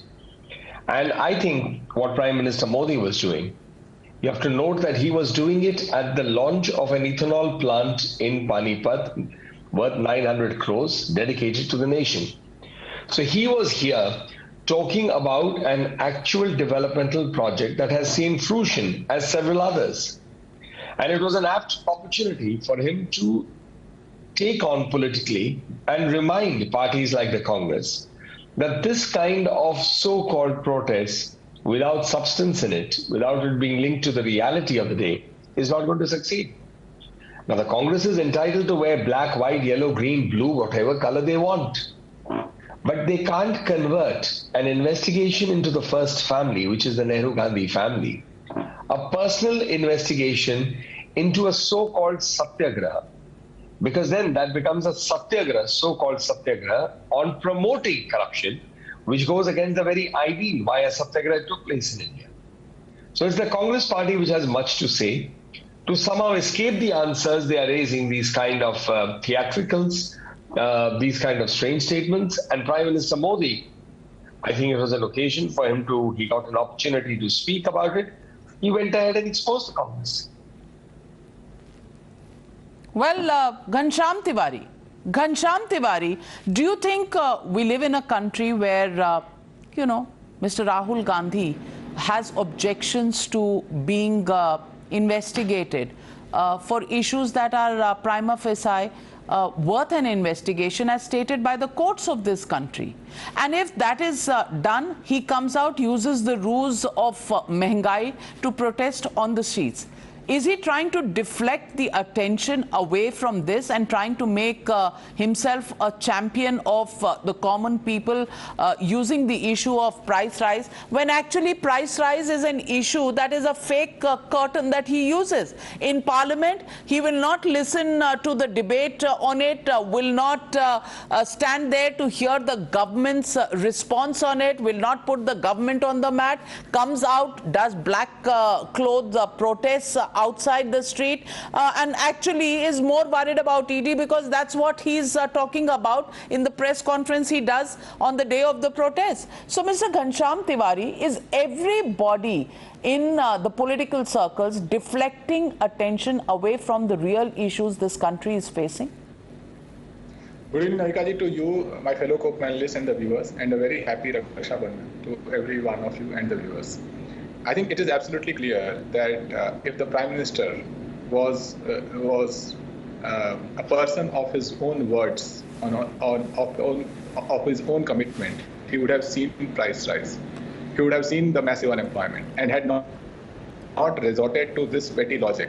The last time I saw the Prime Minister resorting to such petty logic was in October 2015 when he said, "I am a lucky man," when petrol prices were down and he was facing Delhi elections. BJP was routed in Delhi. And once the petrol prices are up, once the nation faces price rise, once there's massive unemployment, Prime Minister is not saying he's an unlucky man. Do you think that he was lucky at that time and he's unlucky right now? Do you think that the Prime Minister is responsible for taking the nation for a ride? White lie, black lie, bhagwa lie, whatever lie you call, by saying Kala Dhan aayega, 100 दिनों में आएगा, हर किसी के खाते में 15 लाख दिए जाएंगे? Yeah, by saying 2 crore jobs will be created when the government was informed, there were 22 crore people applied for and just 7 lakh people got the jobs. Or by saying that India will reach a $5 trillion economy when the leading spokesperson don't know how many zeros are there in trillion. And when they go to UP elections saying that they have doubled the per capita income, when the RBI State of the State survey says that between 2017 and 2021, this is the RBI data, that per capita income dipped in Uttar Pradesh. So BJP has made a magic, call it black, bhagwa, white, their color, choice of color, where any lie will be the national news. Any petty logic will be national news, but the fact that the nation is reeling under price rise, the fact that WHO said that this government bungled on its political ambition and foolishness with respect to Bengal, bungled the response that country faced on second wave of corona, the fact that this government doesn't speak about black money, the fact that BJP doubles its income every 2 years, the fact that its choicest capitalists tripled, quadrupled their wealth every 3-4 years. These things are not an issue of debate. What is the issue of debate is somehow in a roundabout way, ask a roundabout question, put the opposition on the mat, say that, oh, you have to talk about unemployment, look at what happened in UPA. Hello. In this country, do you know how many children are born every year? 3.5 crore children are born every year. How long would you blame Nehru for the mistakes that you must own? Whether you foolish or you thought people were foolish when you promised 2 crore jobs, or when you said that the black money will be brought and 15 lakh will be given. Today, you cannot even say on television that your government in 5 years gave 10 lakh crores of money to corporates. You will not admit it. You have to wait till the parliament session to admit it. And if I ask Nalin Kohli, why did you give this 10 lakh crore bonanza to your choicest corporates? He will go roundabout and saying that, this is black magic. So I don't know what black magic, Bhagwan magic or white magic is, but the nation is reeling under the misrule of Bharatiya Janata Party. Respond to the charge made by Mr. Ghansham Tiwari about you gifting money, 10,000 crores to your friends, as he calls them. He said 10 lakh crores. I'm surprised he didn't say 100 lakh crores. Or 1,000 lakh crores. Who stops you? Who stops anybody from coming up with any kind of figure? As far as I see it, I think this is a frustrated opposition speaking. And I have no hesitation to use that word. It's a frustrated opposition. It's an opposition that wants to somehow come back to power without really going and convincing where it matters most. People, the voters of the country. The voters of the country now have a choice. They have a model of Narendra Modi, a model in which there's delivery, a class of beneficiaries who get their food in not a single starvation death in 2 years of corona. They get all their benefits without the bicholias and the leakages and all that stuff. And there is an opposition that says that we will sit in a TV debate studio and then hope that the rest of the country will vote for them. You have to work. In a democracy, you have to go and work among the people and you have to deliver to the people. And then they use their finger to vote the party that they have faith on. The second is, who's gifting anything anywhere? And if you think that somebody is gifting anywhere, where could you raise it best? You could raise it best in only two places. One is the August House of the Parliament, where they are more busy jumping on tables, jumping off tables, standing with placards, and then saying that nobody allows us to speak. And when the debate comes, even on price rise, they run away.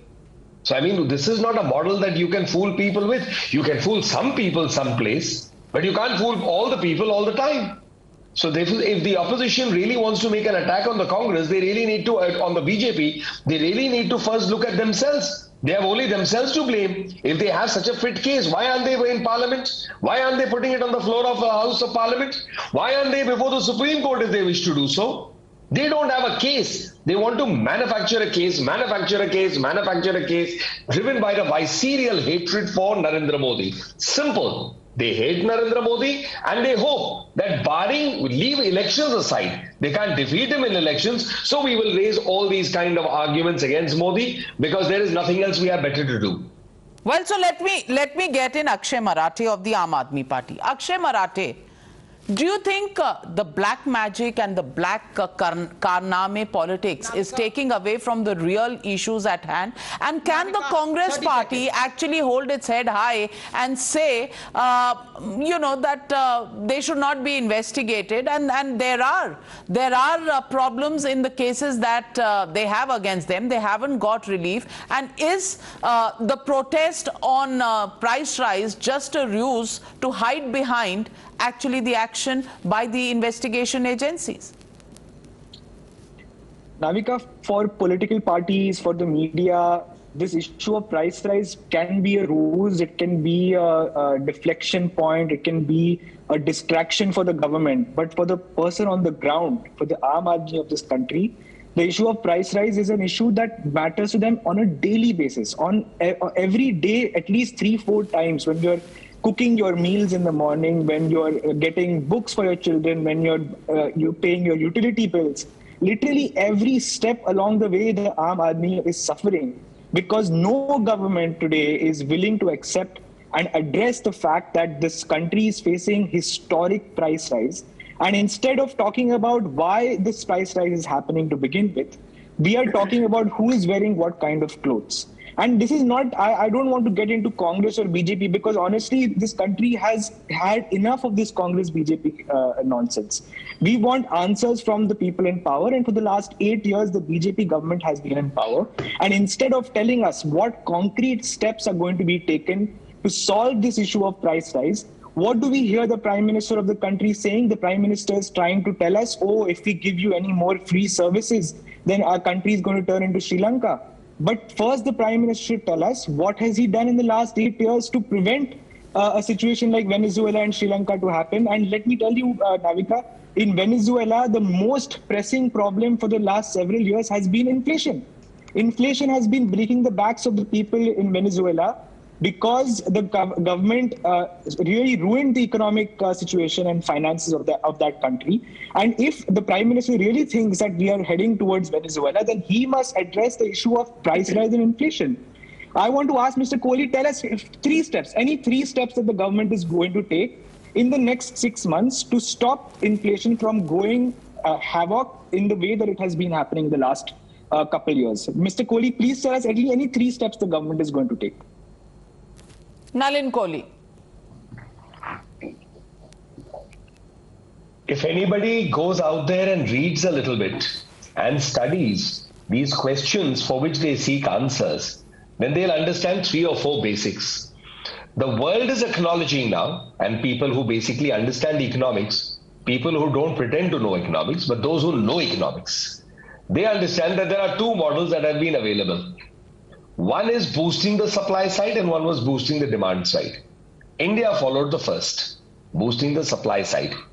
In boosting the supply side, if you look at all global economies across all the continents, the Indian situation is the most promising. This is not me, BJP, or anyone speaking. This is anyone who knows economics and is being quoted globally. The second part to it is cutting out flow of funds in the market. There are some people who are criticizing it in terms of the RBI raising interest rates. But then that's a global thing. I think India has done a phenomenal job in terms of controlling inflation. Of course, there is inflation. There is inflation across the world. It is not an India phenomena. It is not a phenomena made out of Prime Minister Modi or his government's policy. It's based on the reality of what has happened in the post-COVID world. But if you look at the performance of the Indian currency, if you look at the performance of the Indian economy, and if you look at the question of inflation in India, we are faring better than virtually most countries in the world. So we don't need to step out any 3 steps. All the steps that we have been taking as a government and as a nation have obviously been bearing fruit better than many steps being taken by other governments. What are these steps, sir? What are these steps, Mr. Kohli? Why is it that the people on the ground are not seeing the effect of those steps? Well, I'll tell you. How are we supposed to believe you? Just by saying this, you cannot tell us. No, Mr. Marathi, it's easily answered. People will see a lot of work being done in the ground when they actually visit BJP ruled states and move out of the Aam Aadmi Party zone. In the Aam Aadmi Party zone, that's not an answer. But Mr. Akshay Marathe, may I, you're talking about inflation so sanctimoniously. Because may I tell you that your government is the government which hasn't reduced duties on petrol and diesel, the single biggest factor that fires up inflation. BJP ruled states have, and that's where opposition is crowding politics with economics, and that is the real concern, isn't it, Dr. Anand Ranganathan? Can I answer? Okay. Navika, you have raised a very important question. Okay, Akshay Marathe is answering, and then I'm coming to you, Dr. Anand Ranganathan.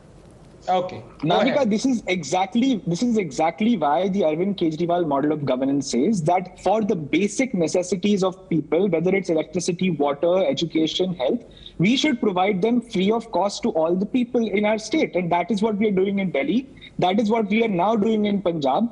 And this is what the Prime Minister is questioning Mr. Kejriwal over. That is another debate which we will do. But may I tell you that Punjab's debt GDP ratio is about 42.5% and is expected to go up to approximately 47% by 2026, not very far off, 3 years from now. So I want to ask you, how are you going to continue this entire model of giving free everything to everybody? Because it's unsustainable. You are taxing a few people and wanting to redistribute and cross-subsidize the rest of, the population of states or the country, and it's going to bust in your face sooner than later. But Dr. Anand Ranganathan wants to come in. Yes, Dr. Anand. Yes, thank you, Navika. I've been waiting for very long, listening very patiently to all the erudite panelists. Please give me a minute, because there are 2 issues and both of them are crucially important. One, what Mr. Ghanshyam Tiwari raised, and the other, what my good friend Akshay has raised. And I'll address both of them, so please give me a minute. Number one, I'm afraid I would have preferred if the BJP spokesperson, the erudite Mr. Kohli, a good friend, would have rebutted Mr. Ghanshyam Tiwari, because in 40 seconds he spoke 4 absolute lies and they weren't corrected. They must be corrected. Number one, Narendra Modi never said that he will bring back all black money in 100 days. Never. Number two, Narendra Modi never said that he will put 15 lakhs in everyone's bank account. Never. Number three, contrary to what he's saying that the GDP per capita of Uttar Pradesh actually dipped. It increased from 47,000 to 65,000 in the last 5 years of UP government. And number four, what he's saying about 10 lakhs, he should know. I don't know whether he's an economist or not, but it's embarrassing being a scientist explaining to him that write-off and waiving off loans is a totally different kettle of fish. So the loans have been written off. The loans have not been waived off. There is a different thing. If the loans were waived off, then yet what he's saying is correct. They can never be recovered. But if the loans are written off, that is an RBI guideline that all banks have to take their bookkeeping. Number five, let me now come to Akshay Marathe. Navika, here I must correct you. It is not just AAP, but every political party that is indulging in freebies. BJP is the king and queen of freebies. Just that they don't come into picture because AAP does. Do you know that every political party, I have the data, I have to read the data today. If AAP is promising 1,000 rupees to every woman over 18 in Gujarat, BJP promised roughly the same thing. So did DMK, so did TMC in Goa, in Himachal, in Tamil Nadu. BJP promised 3,72,000 to every woman, EWS woman from birth to college. 3,72,000 rupees to every woman in Bengal. Everyone is doing it. The problem that I have is not that freebies, because what qualifies as freebies, it could be welfare state as well. The problem I have with AAP and others like BJP is that money has to come through capitalism. Only a capitalist economy can sustain welfare state. AAP जो है socialist policies में लगा हुआ है और freebies भी दे रहा है. ये sustainable नहीं है. You have to encourage capitalism and private ownership enterprise in order to earn money, to give money and distribute money. Absolutely, and Vikraman R. I agree. Vikraman R is raising his hand, and Vikraman R, I want to ask you, are political parties just point scoring, and they're so obsessed with their point scoring that real issues, real solutions are falling by the wayside? And when fingers are pointed at the Prime Minister, nobody is saying that in politics you should not criticize, or you should not object, or you should not oppose the party in power.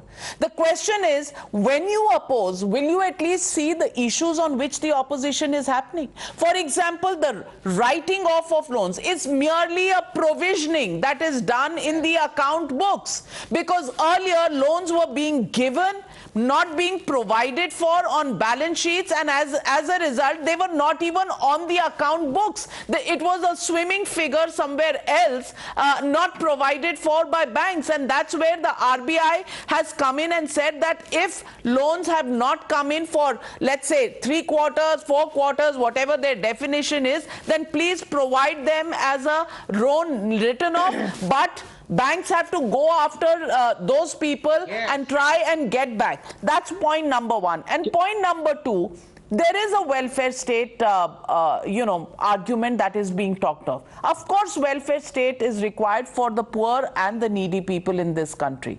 But how far are you going to take this welfare state? Will it be within the means that you have, or will it be outside the means only because it is a short route to getting votes? Isn't that the question that political parties are not willing to face? The welfare state will be there until there is a last person who is poor in this country. And before answering your question, I would want to mention something.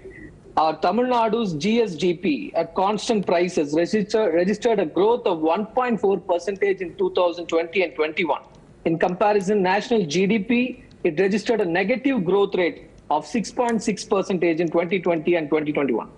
And also in sectors like agriculture, manufacturing and service sectors, Tamil Nadu contributed 13%, 33% and 54% to the economy. I'm talking about the state which you are accusing of giving freebies. Like, we are considering it as a welfare state and you are calling it a freebie. We are giving free bus travel without tickets to women. We are giving free electricity under 100 units of power. And we are giving free electricity to farmers. And we are giving free bus passes. We are giving free education in our government schools. And they are not free. We are including everybody in the economy. That is why we could achieve that growth, the GDP. And you were asking how far this welfare state can go on, how far this argument can go on, until there is one last person who is poor standing in this country, until there is one last person who couldn't afford to eat, who couldn't afford to have electricity, who couldn't afford to have a decent clothing, who couldn't afford to have a healthy, clean livelihood. So pay from your pocket, sir. Don't take the taxpayers' money. Pay from your pocket.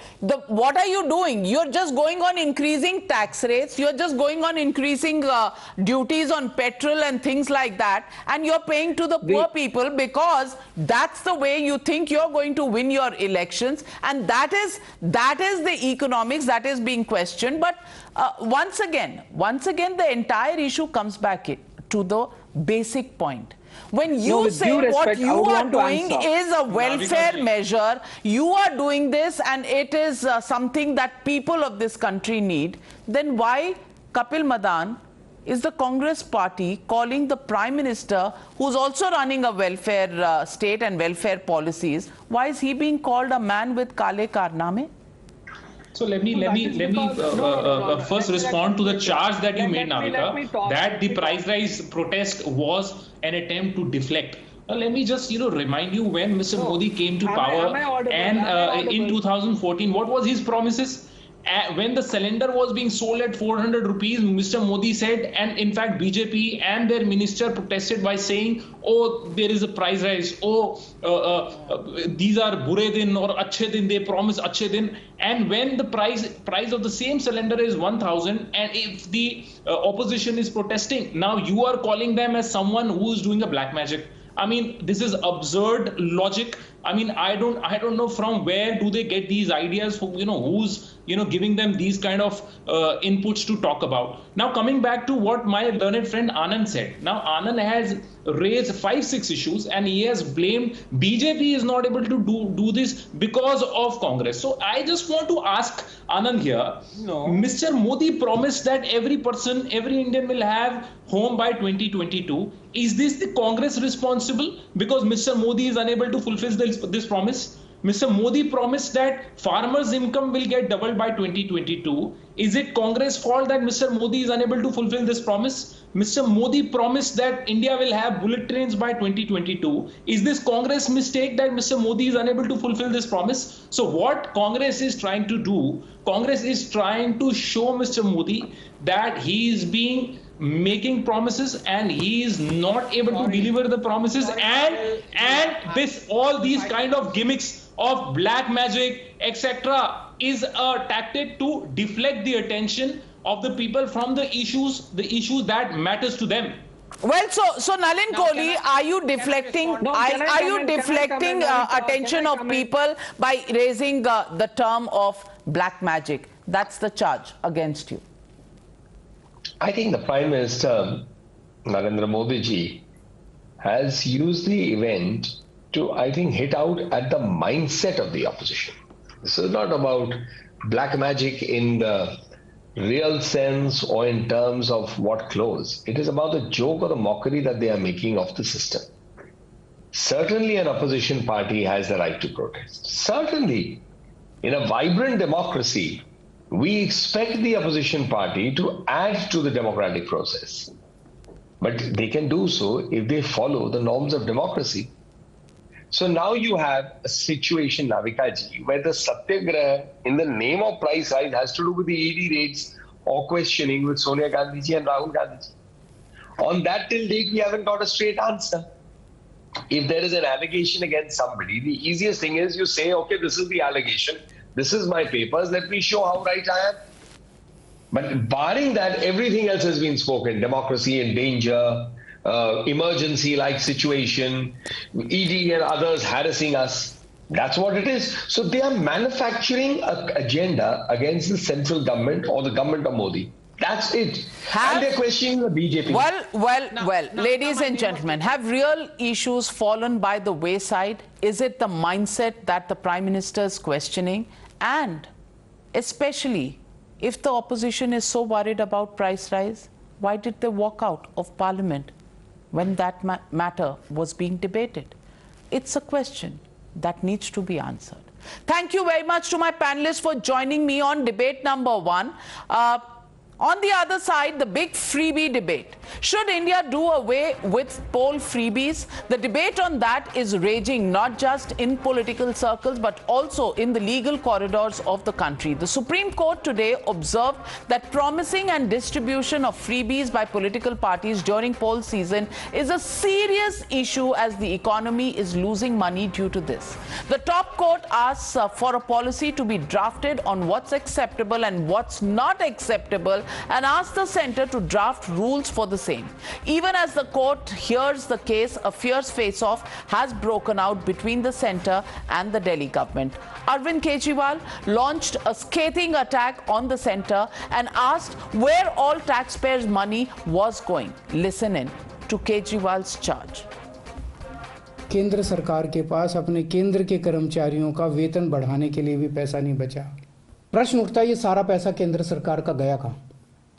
2014 में लगभग केंद्र सरकार का 20 लाख करोड़ का budget होता था।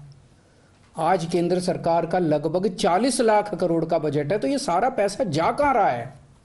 इन्होंने अपने दोस्तों के, इन्होंने बहुत सुपर रिच लोगों के, जो अरबपति लोग हैं, ऐसे लोगों के इन्होंने 10 लाख करोड़ रुपए के कर्जे माफ कर दिए। इनमें जितने के कर्जे माफ किए, कई इनके दोस्त हैं। Kejriwal's allegations were branded perverse by Nirmala Sitharaman, who demanded a debate on the distribution of freebies. In fact, the BJP countered AAP salvos with a fact check on each and every point pinned against the centre. They called it nothing but lies. Nothing wrong with the centre's financial health. Loans being written off are not waivers, and tax on food grains was collected for long by states, what the centre has reparted with. So should India then do away with these freebies that are roadblocks to just not just reform and are just in the end populist measures? That's the question and the debate. And with me, it's a straight face-off between the BJP versus AK Marathe of the Aam Aadmi Party. Akshay Marathe, I want to ask you, why is Mr. Arvind Kejriwal deliberately misrepresenting the fact of the 10 lakh crores which have been written off? Because 8.6 lakh crores have even been recovered from the bad debts.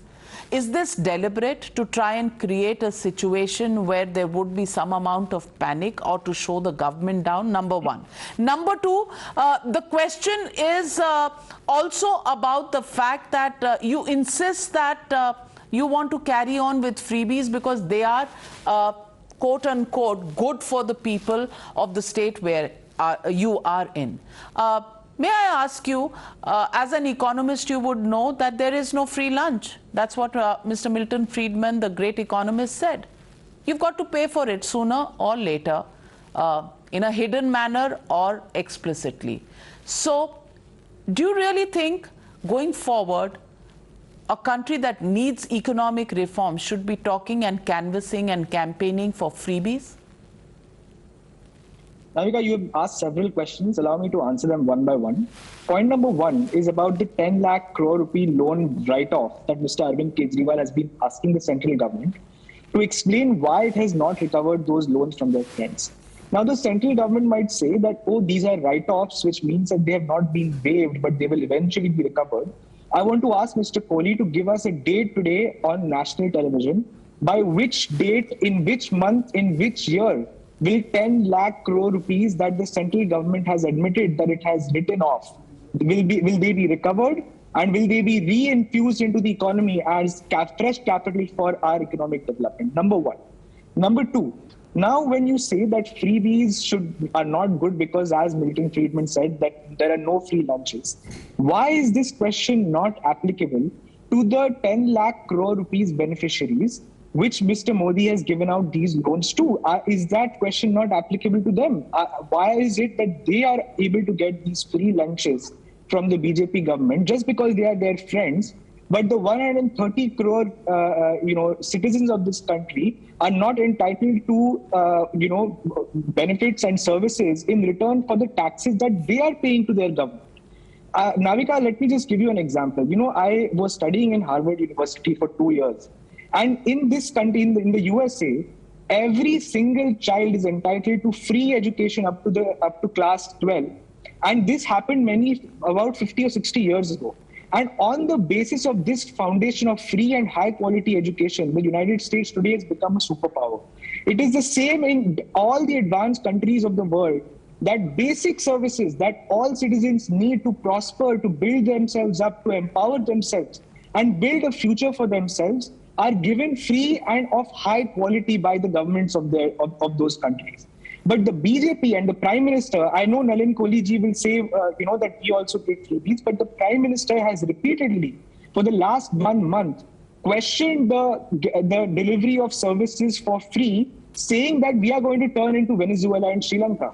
But the contrast could not have been more stark. It is actually the progressive, advanced, rich, wealthy countries of the world that provide these services for free. And it is actually Venezuela and Sri Lanka who are now suffering because their governments, but look at the populations, look at the per capita incomes, and look at the resources at their disposal, and look at our country, our population, and the resources of this country at our disposal. So, Nalin Kohli, while everybody wants everything free, I have no problems with, social security and, 1 or 2% charged for interest rates for home loans. I'm very happy with that.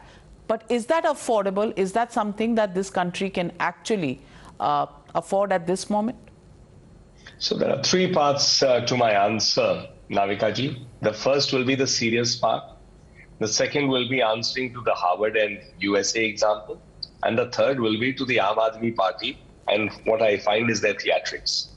So the first is the serious part. The serious part for your viewers is we are a welfare state and we should be a welfare state. We need to reach out and make targeted interventions for those who deserve it. And that's why that is what a targeted intervention is. Which means, for example, supplementing the income of farmers because there's a certain class of farmers who need it. Giving out a certain thing for a certain class of people, maybe a gas connection, putting a subsidy to a number of cylinders which goes directly in the account. Now let's look at what is a freebie. A freebie is we will give 300 units of electricity to everybody in Delhi. Nalin Kohli doesn't need it.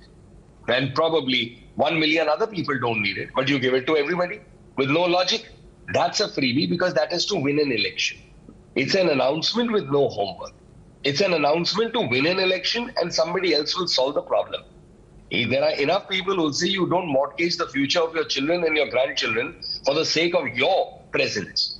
So that's what is a freebie culture. And I think we will, when time comes out, history will judge Mr. Kejriwal as he should be judged. And his party and its politics when they finish with what they have done with Punjab. Now let's come to the next part of it, the Harvard example. So much for education, you've said. If you had done a little more homework, Akshayji, and you, Mr. Akshayji, I personally respect, because you do some homework and come. So therefore, let me come straight to that. Under George Bush, President George Bush, there was a whole program called No Child Left Behind in America. And the foundation was simple. Why is it that Americans children on whom billions and trillions of dollars are spent are unable to compete even in mathematics and sciences against Asians, particularly Indians and people from China? So the whole idea is, can we improve our education system to make it better in that targeted region? So therefore, the success story that you are doing, America went through 8 years of looking at it through a program called No Child Left Behind. For the record, I studied it when I was in America in 2004. Now, the third part of your story is about the Aam Aadmi Party and its questions. Look, I've held it seriously. The Aam Aadmi Party loves to ask questions. They never have answers of the questions asked to themselves. So my serious suggestion is, please don't accept it if you don't like it. Open a news channel of your own. sit down there every evening and ask the questions. The job of asking questions is of the media. The job of political parties is to perform. These are the two different models. The media does its job of asking and questioning each one of us, irrespective of which party we are from. And the political parties are supposed to perform and then stand in an election before the people. So stop asking questions. There are enough to be asked of you. Akshay Marathe, last question to both of you, and I want a one-word answer. Is it important to perform, or is it important to give freebies in order to win elections? Navika, can I respond quickly? I just want 2 minutes. No, I don't have 2 minutes. I don't have 2 minutes. I have a total of 45 seconds, 20 seconds to you. Sure. Arvind Kejriwal has showed that despite giving freebies to people in Delhi, we are running a surplus budget. We spend less money than we make as revenue. We are a very smart and financially prudent government. The BJP, on the other hand, has been spending money and not being able to recover as taxes, which is why now it is levying more and more taxes on people like you and me, saying dahi pe tax de do, doodh pe tax de do, wheat pe, gehu pe tax. आपको भी मिलेगा उस tax का पैसा, वो GST का पैसा है, स्टेट्स को भी मिलता है. Don't mislead on that one. Don't mislead on that one, Mr. Akshay Marathe. But Nalin Kohli, quick rebuttal. They are smarter. They have a surplus budget. The BJP is dumb, says Akshay Marathe. Respond. That is not a question. Navika ji, our economies, our state governments are doing pretty well. And I can tell you how we've been turning around it. But leave that. I'll come to another question. Answer straight. If you had such a great government, then you wouldn't announce an excise policy which you will reverse the minute you heard about the CBI and the Ghotala. If it was so great, you should have stuck with it. You all are a reversal model. What suits you today, you reverse it tomorrow when something else suits you more. Well, let's leave it at that for the moment, because for every question on economics, there will always be a political answer, a rhetorical answer that will come from political parties. Well, no surprises there, because they are in the business of politics. Well, thank you very much, Akshay Marathe and Nalin Kohli, for joining me on the News Hour. Thank you, ladies and gentlemen. Good night. Be safe.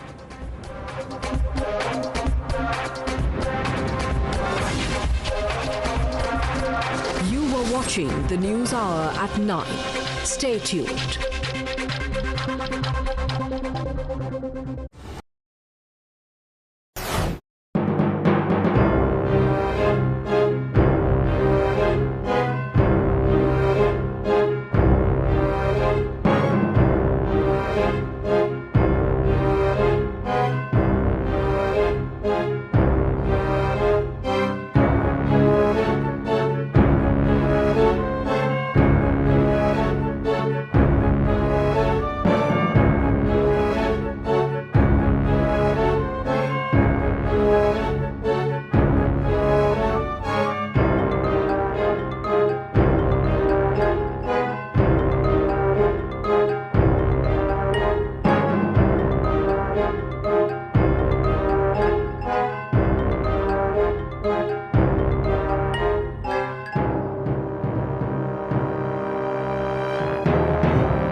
Hour at 9.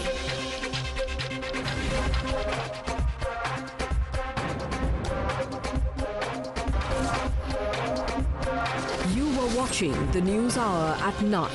Stay tuned.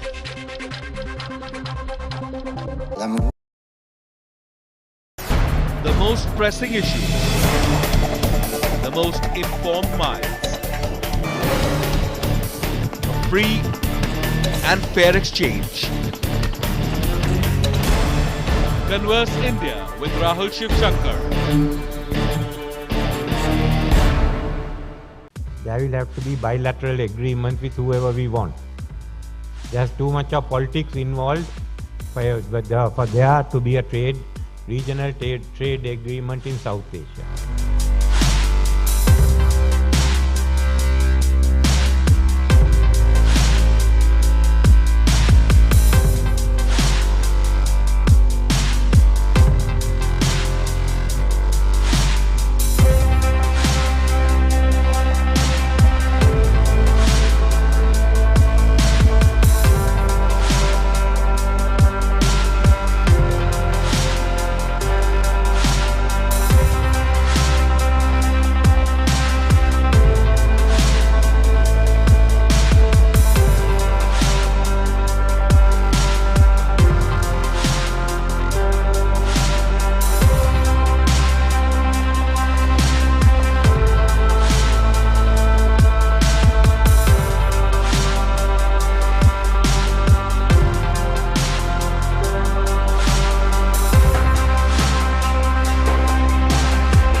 We are aware of reports of a proposed visit by this vessel, Hambantota Port in August.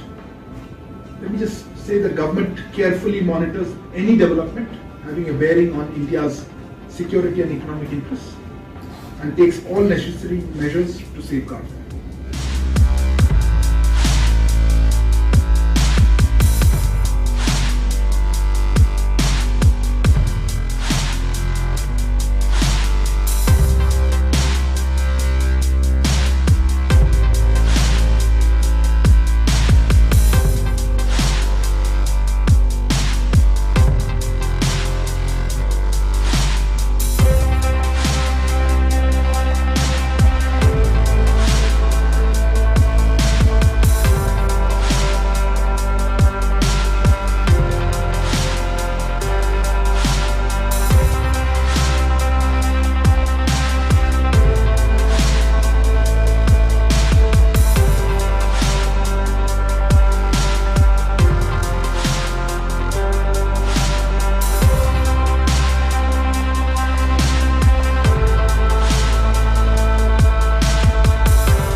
I'm Padmaja Joshi and you're watching the News Hour Agenda, India's most loved show at 10, week after week. And again, for your viewership this week as well, I thank all of you who have consistently tuned in. Well, speaking of today, things are not looking very good for the Trinamool Congress these last few months. First, it was Minister Partha Chatterjee. Now, it is key DD aide and strong man of the Trinamool Congress, Anubrata Mondal, who was arrested by the CBI in the cattle smuggling case. CBI sources said that Mondal was arrested after he ducked 10 summons and remained non-cooperative. But his cup of woes ran over when he was produced in court. First, protesters showed him black flags and black shoes, and then he was greeted with cries of "Chor Chor."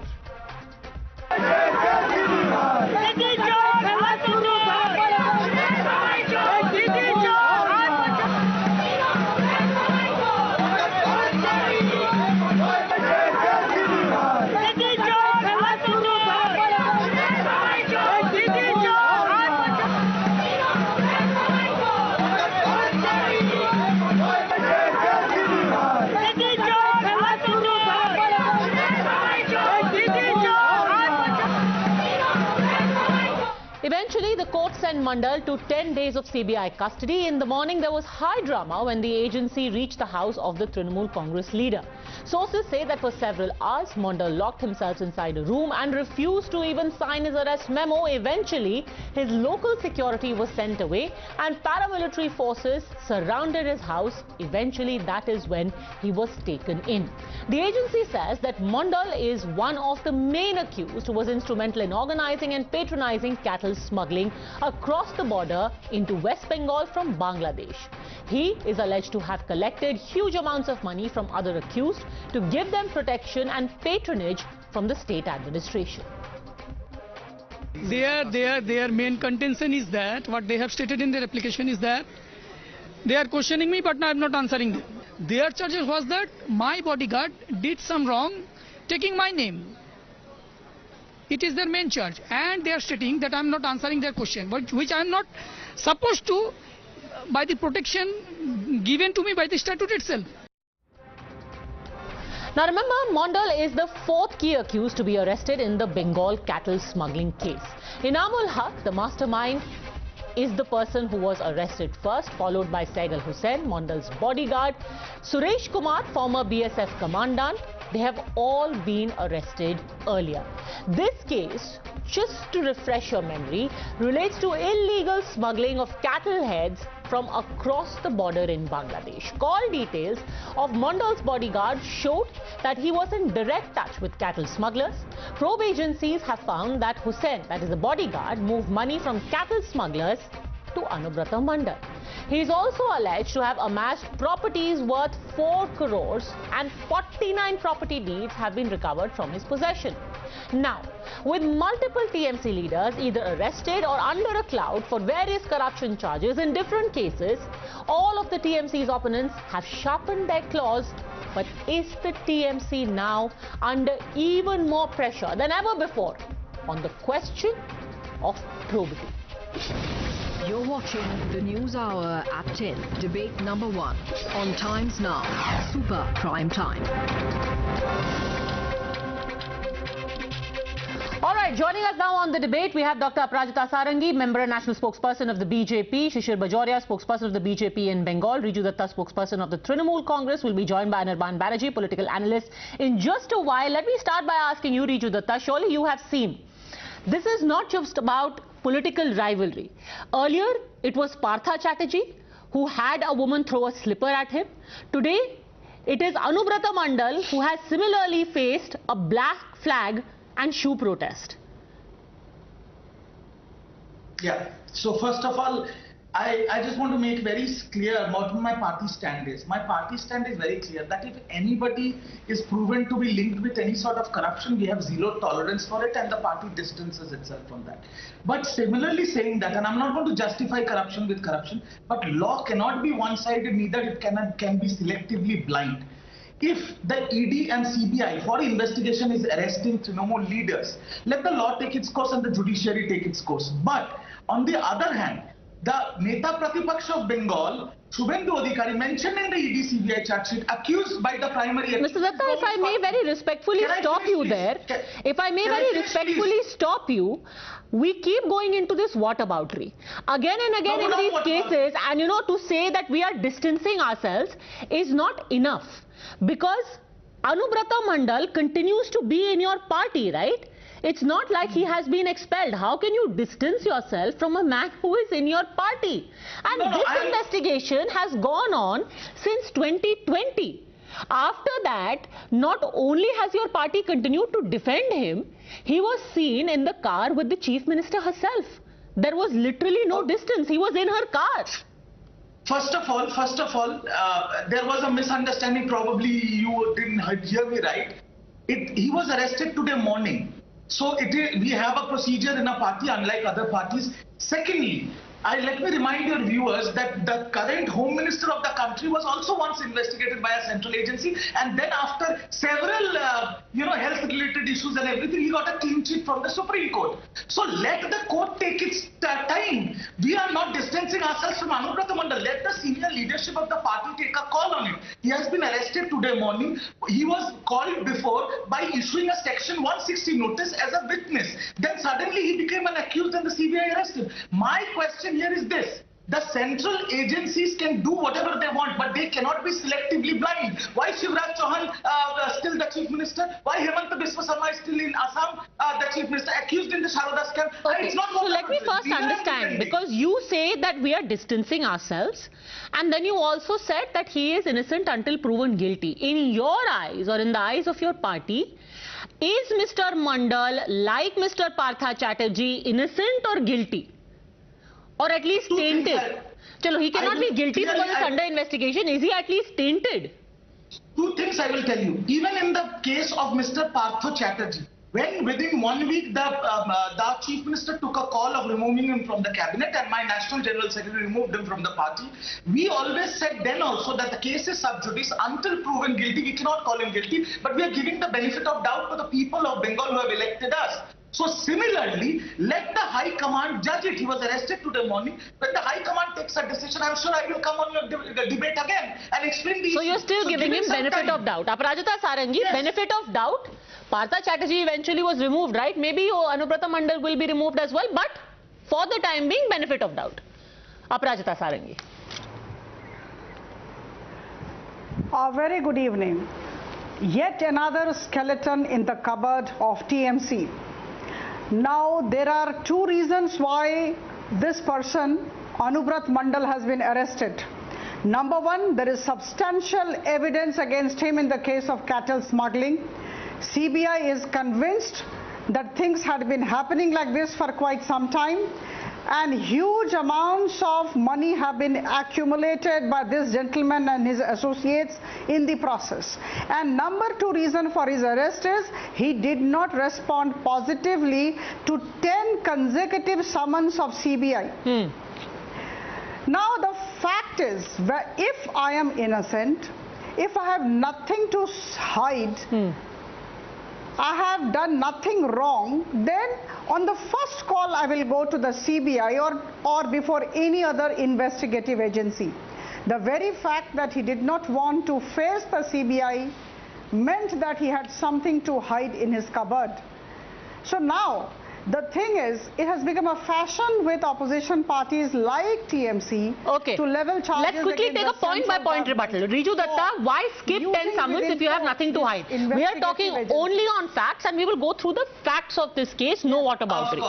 Why did he skip 10 summons? Of course. The Honorable MP said if he wouldn't have been guilty, why did he skip 10 summons, right? That's the question. Now let me remind the Honorable MP that when the Home Minister was interrogated by CBI, he skipped the summons 13 times by quoting ill health. So if somebody is investigated, does not make him a criminal. Answer that, Aparajita Sarangi. Like for like comparison. Are you right? Are you honest? Are you right? Are you honest? Can you say to the world that Partha Chatterjee and Anubrata Mondal are honest? We are 100%. Do not make a right. Can you say? You have to talk about yourself. Today you are in the dock and the nation wants to know. One after the other, the skeletons are tumbling out of the cupboard. And you just can't keep shouting. Can I come in, Padmaja? Can I come in? And trying to say that you are right and others are wrong. It's not like that. Okay, now let me ask you another fact. Why didn't your person go to the CBI? Okay, let me ask you another fact. You say there are plenty of people who skip summons. How is it that a doctor who was asked to certify the health of Mr. Anubrata Mondal now says that he was under pressure to do so?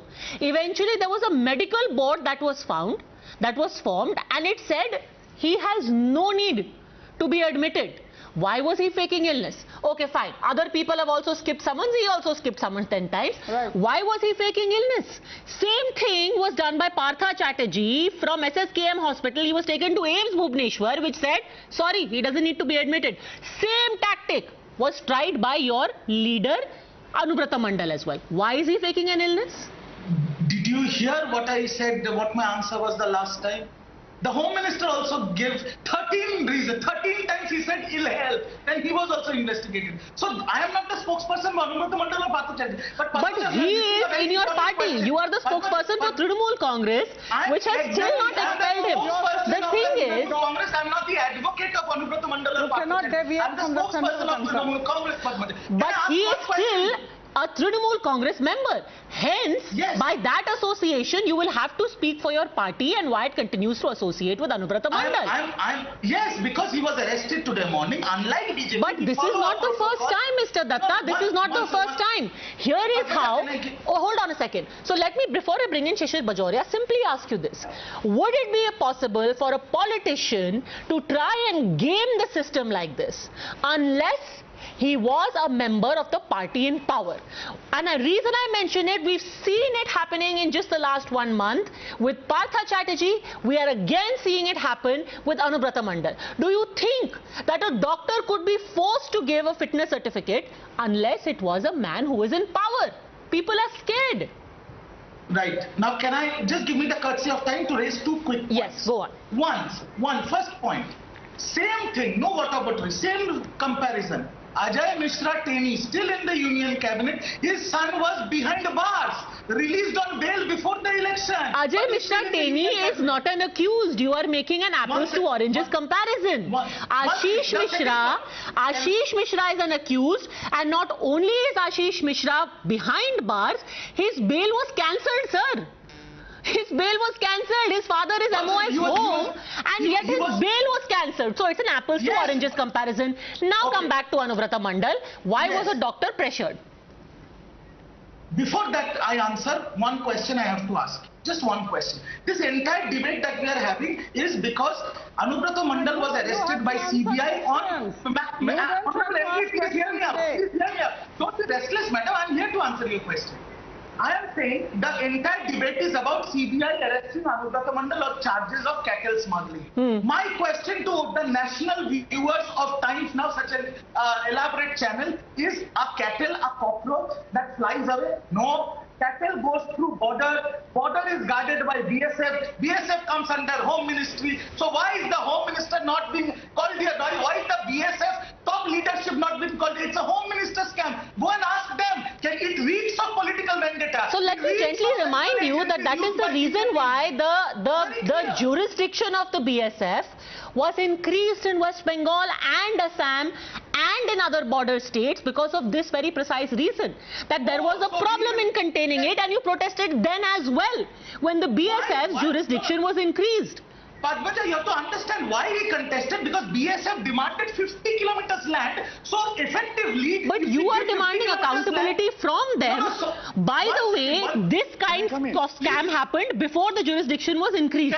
But let Shishir Bajoria answer this. Okay, fair enough. Shishir Bajoria answered this. Cattle smuggling is happening.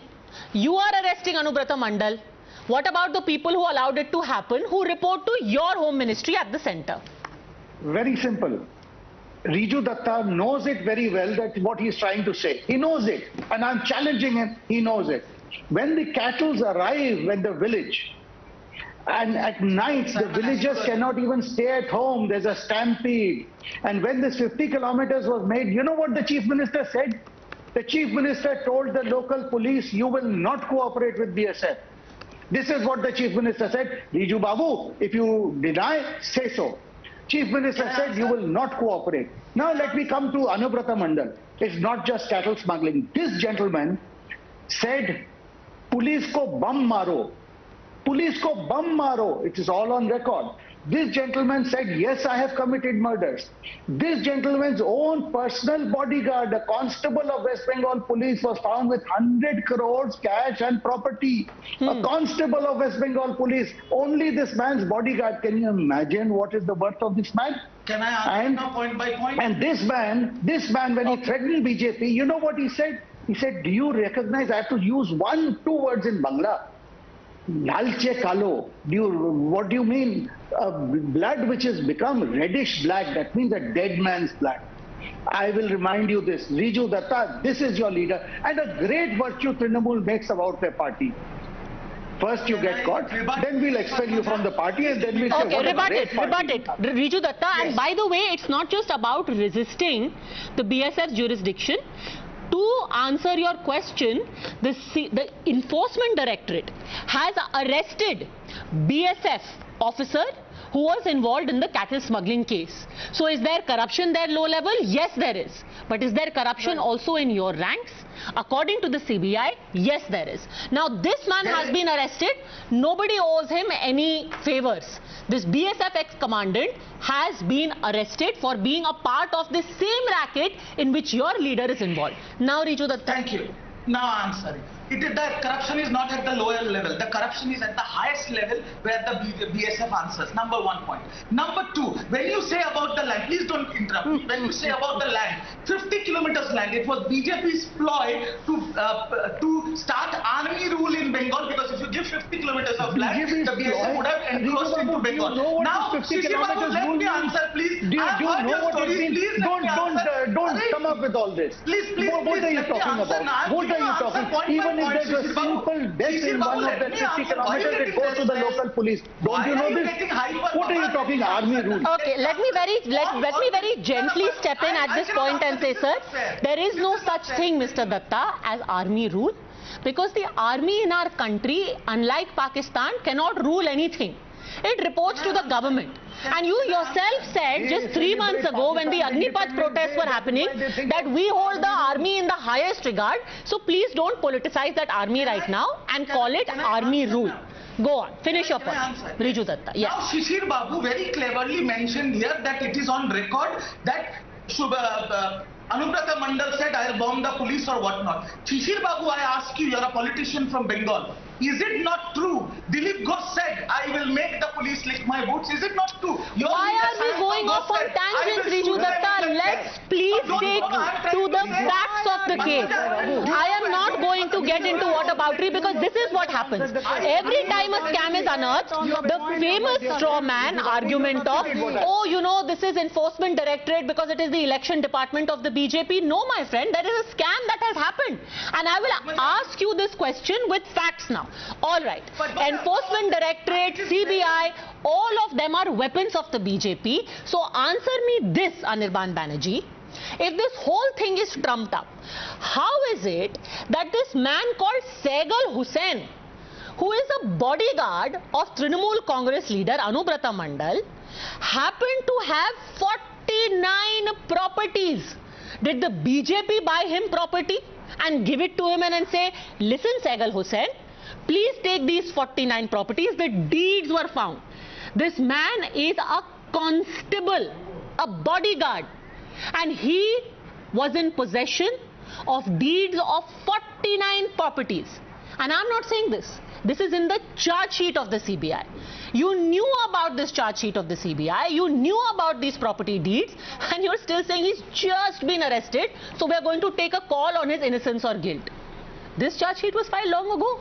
You know about Saigal Hussain. He's been arrested. He's been in jail. Anirban Banerjee. Okay. The same charge sheet that you are referring to has mentioned that the entire family of Saigal Hussain owns property worth 4 crores 1 lakh rupees. The hundreds of crores, the fairy tales that we have been hearing from the media and the BJP personals, where is the fairy tale right now? The same very charge sheet contains an amount of 4 crores 1 lakh rupees. The entire valuation of the property owned by the entire family of Saigal Hussain. Sir, which charge sheet are you talking about? Are you talking about the main charge sheet or the supplementary charge sheet? The very same charge sheet. Simple question. Okay, simple question. Has submitted quick rebuttal to that from Shishir Bajoria. Because see, this is what happens when you play with facts. No, just a second. Which charge sheet are you talking about? The main charge sheet or the supplementary charge sheet? Who am I debating here? The BJP or the anchor? You're debating with me as well. A charge sheet just because if you're misrepresenting facts, I am also going to ask you questions on the facts, sir. The BJP. No, I am not. I am not. It is the same very charge sheet that has been submitted by the CBI just a few days back.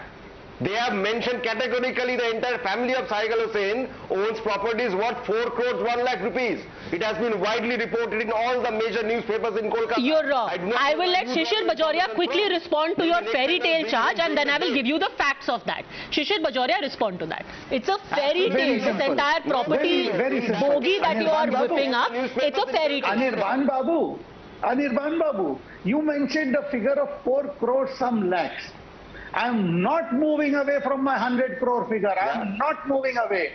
Acha, tell me, how many constables in West Bengal, their families can own 4 crores? I do not care about what the BJP says. Answer this now, Mera Babu. I do not care about what BJP says. Constable. I wish our country was so rich, or our state was so rich. Our state, your party has converted them into paupers. Entire family of a constable of the state can own 4 crores. And I'm still holding on to my 100 crores. I'm repeating 100 crores. Listen to and this. if a constable's family can own 4 crores, my God, West Bengal has done huge. Now listen to this, sir. Okay, just a second. Now listen to this, sir. Shishir Bajoria, ask a specific question. Why don't you Are you admitting that Are you admitting that the entire figure that has been cooked up is a fairy tale? Where are you getting your 100 crores from? Figment of his imagination. Are you asking me? Yes, Mr. Bajoria. Padmaja, this is in public domain. Cash has been found from him. And I am coming back to one point of Anirban. Anirban Babu's one point. I'm coming. I don't want to waste time because he will keep on. He knows what I'm talking about. He knows what I'm talking about. But how many constables in the state can have property assets of 4 crores? How many IPS officers have? That is all. The fact is that this man who has robbed the state, what does the chief minister say? Sab kuch theek hai. I'm saying in Hindi for the viewers.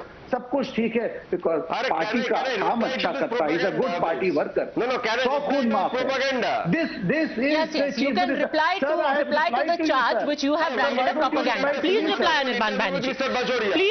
Please reply. Yes. The basic reply is, Mr. Bajoria was asking whether a constable's family can own properties worth 4 crores. Now I'll tell him, when a Gujarati person named Joy Shah, the son of Amit Shah, owns 16 crores of worth money within 1 year, 16,000 times increase, that is fine. That is fine. I mean, you also know, sir.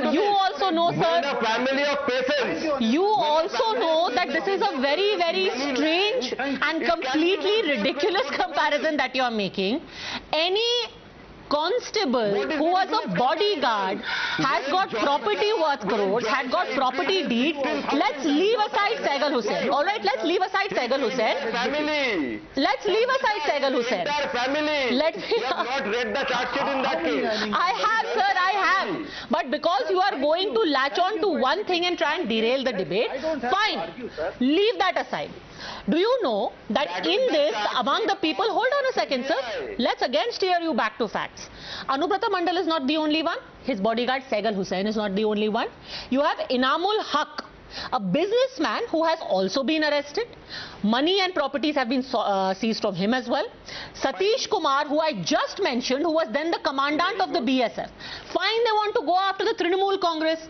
Are you saying that the BJP, through the Enforcement Directorate, is witch hunting the BSF as well? Riju Datta? Is the BJP then witch hunting the BSF as well? Another, and this by the way is not the only TMC link to this cattle smuggling operation. There is also Vikas Mishra, who is the brother of absconding TMC leader Vinay Mishra. He is supposed to be hiding in Vanatu right now. So there is another TMC link to this case as well. All of that you are going to deny? Answer the BSF point first. Is the BJP witch hunting BSF commandant Riju Datta? I will answer all your questions, but if you give me a fair chance, if you rebut. All right, full chance. Go on. Okay. Everybody who I will again reiterate my point. Everybody who's involved in this corruption, nobody is defending. Arrest, sabko arrest karo. My simple technical question to the BJP stalwarts and to you, Padmaja, is On Tuesday, the notice that was issued to Anubrata Mondal by CBI was under section 160, where it was mentioned that he is being called as a witness in the Saigal Hussain arrest case. Then what happened in 24 hours that his section 160 went to section 41A, and as an accused he was arrested just because he could not come to attend one hearing? Why? Not one hearing, 10 hearings. Actually, let me read out to you because very specific. Let the BJP answer my Okay, let the BJP answer. Okay, go on. Aparajita Sarangi. Yes, madam, please answer. How did magically section 160 I reiterate, there were 10 consecutive summons, and CBI wanted answers to certain questions, and this person, Anubrata Mondal, kept on evading the summons because he wanted to save himself. He could not face the CBI. This is the fact. Number one. Number two, this is the problem of TMC. There is corruption in the rank and file of I will TMC, read out to you actually. There is a statement to this effect. Mr. Datta, I will actually read out to you. Hold on. The CBI has actually in its statement put out the grounds for arrest. Here is what the CBI statement says. The said accused was consistently avoiding CBI summons since long and not cooperating with the investigation into the case. During investigation, the illegal cross-border selling of cattle, related movement, delivery, use of ill-gotten money has been found. It was alleged that the accused persons were organizing and patronizing large-scale illegal cattle smuggling to neighboring country and collecting huge amount of money from other persons.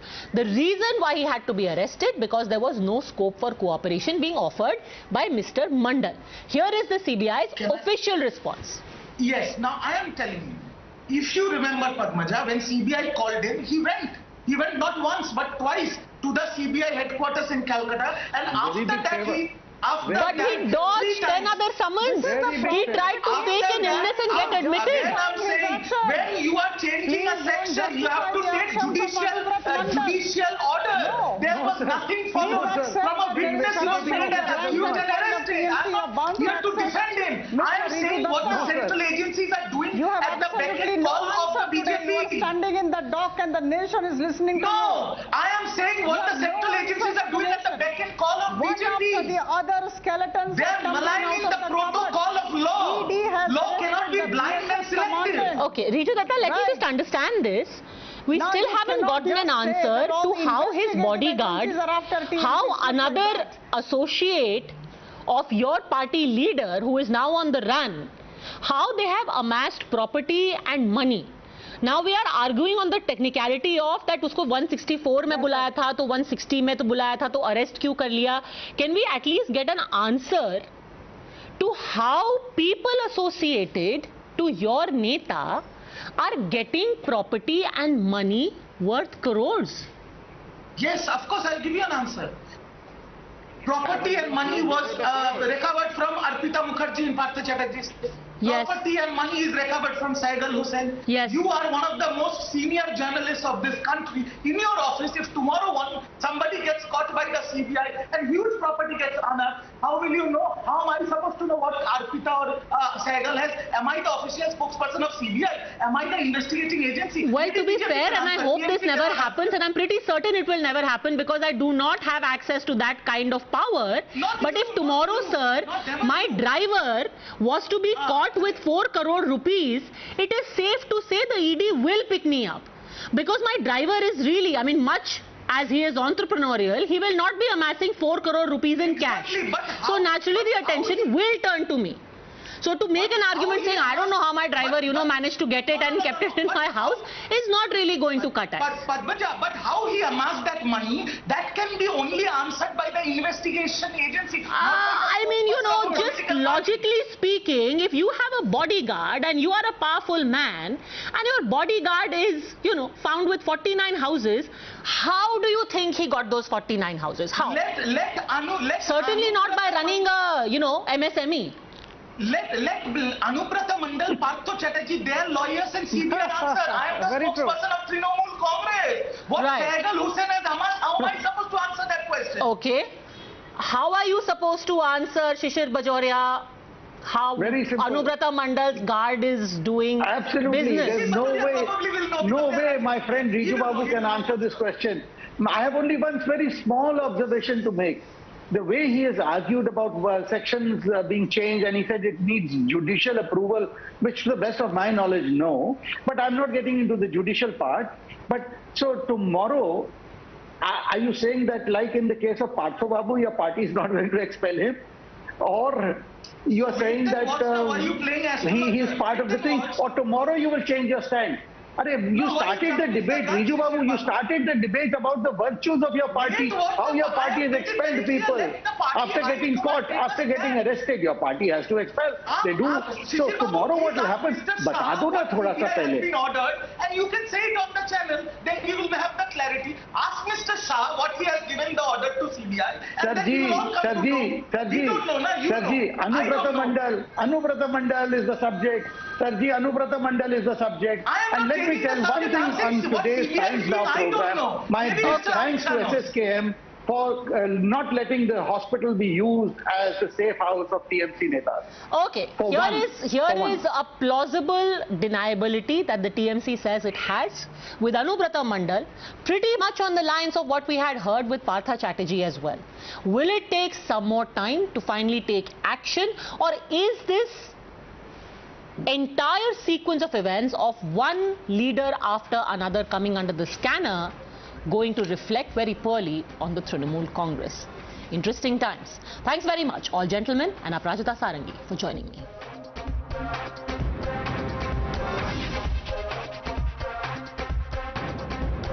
Now, what is happening in Karnataka? Rumours of a leadership change in the Karnataka BJP are once again doing the rounds, now more heated than ever.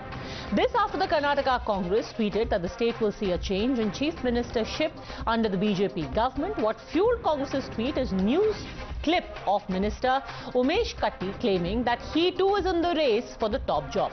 Launching a fresh attack, the Karnataka Congress mocked Chief Minister V.S. Bommai, branding him nothing more than a puppet chief minister. The party said that Karnataka chief ministers are like puppets of the BJP High Command and are kicked about at the whims of the central leadership.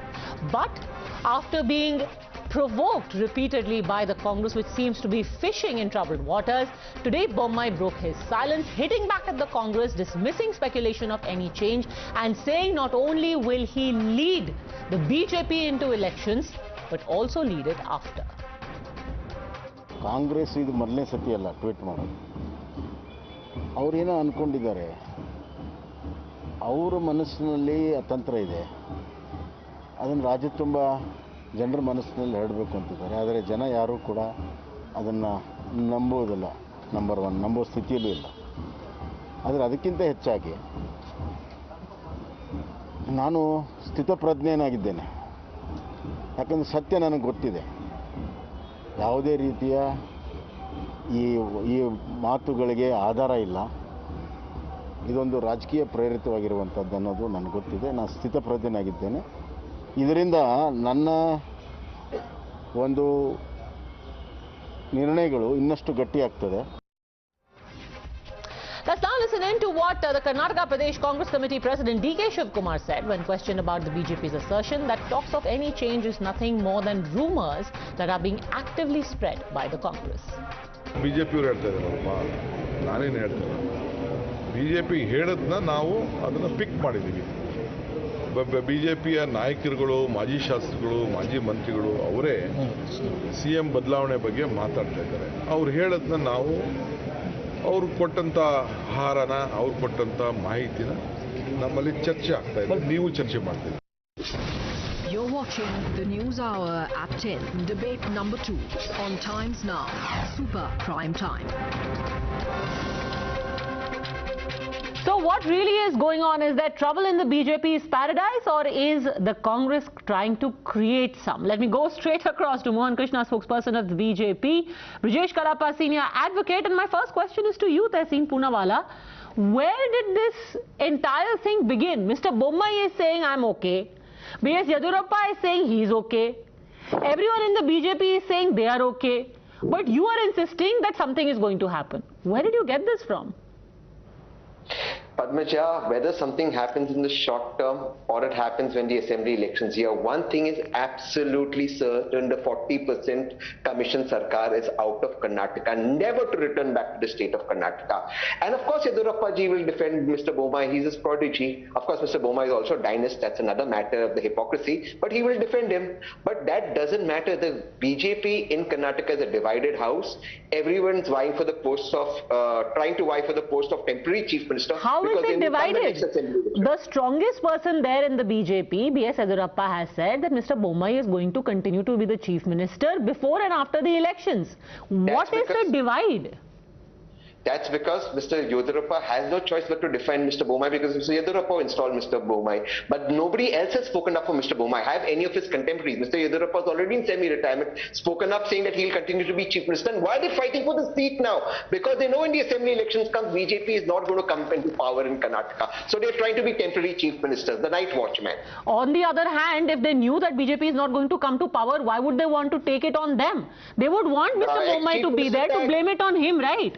What fool would say, no, make me chief minister for 6 months so that you can blame the loss on me? Because the amount of corruption, 40% is a lot of money, Padmaja. Karnataka is one of the richest states, no thanks to the BJP, thanks to the Congress, and 40% commission is a lot. So in 6 months they'll earn a lot. And then they can spend that money on trying to buy MLAs or trying to buy other governments. That's how BJP functions. Okay, Mr. Mohan Krishna, why is nobody defending Mr. Bommai other than B.S. Yedurappa?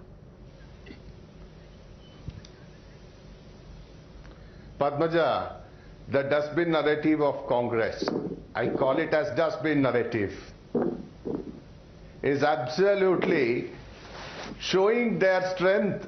It is not their weakness. The strength of Congress is today, their house is totally divided and they want to see the other house. Padmaja, it is ridiculous statement what Tehsin Pulawala is saying, 40%. कहाँ दिखाइए तहसीन पुलावाला जी? अरे दिखाइए आपका Kempanna the contractors association को home ministry and PMO has sent a letter. He is not able to answer to that letter. Please give the clarification, please give the proof of 40%. Even after 3 months he is not able to produce. From where you have got this 40%? You are DK Shivkumar, who has looted this state, and he is under ED and he is under DA case. He is already on bail. And your leader in National Herald case, he is under bail. Okay. You are talking about divided house of BJP, Mr. Tehsin Poonawalla. Arey, come on, Padmaja. Is this not a joke of the year? Or is it coming to the point? Okay. Why? Yedurappa is our tallest leader in Karnataka. Do you want more than that? Or do you think that time and again for your information to console you whenever you raise the issue of change of leadership, High Command has to come and talk to you all the time?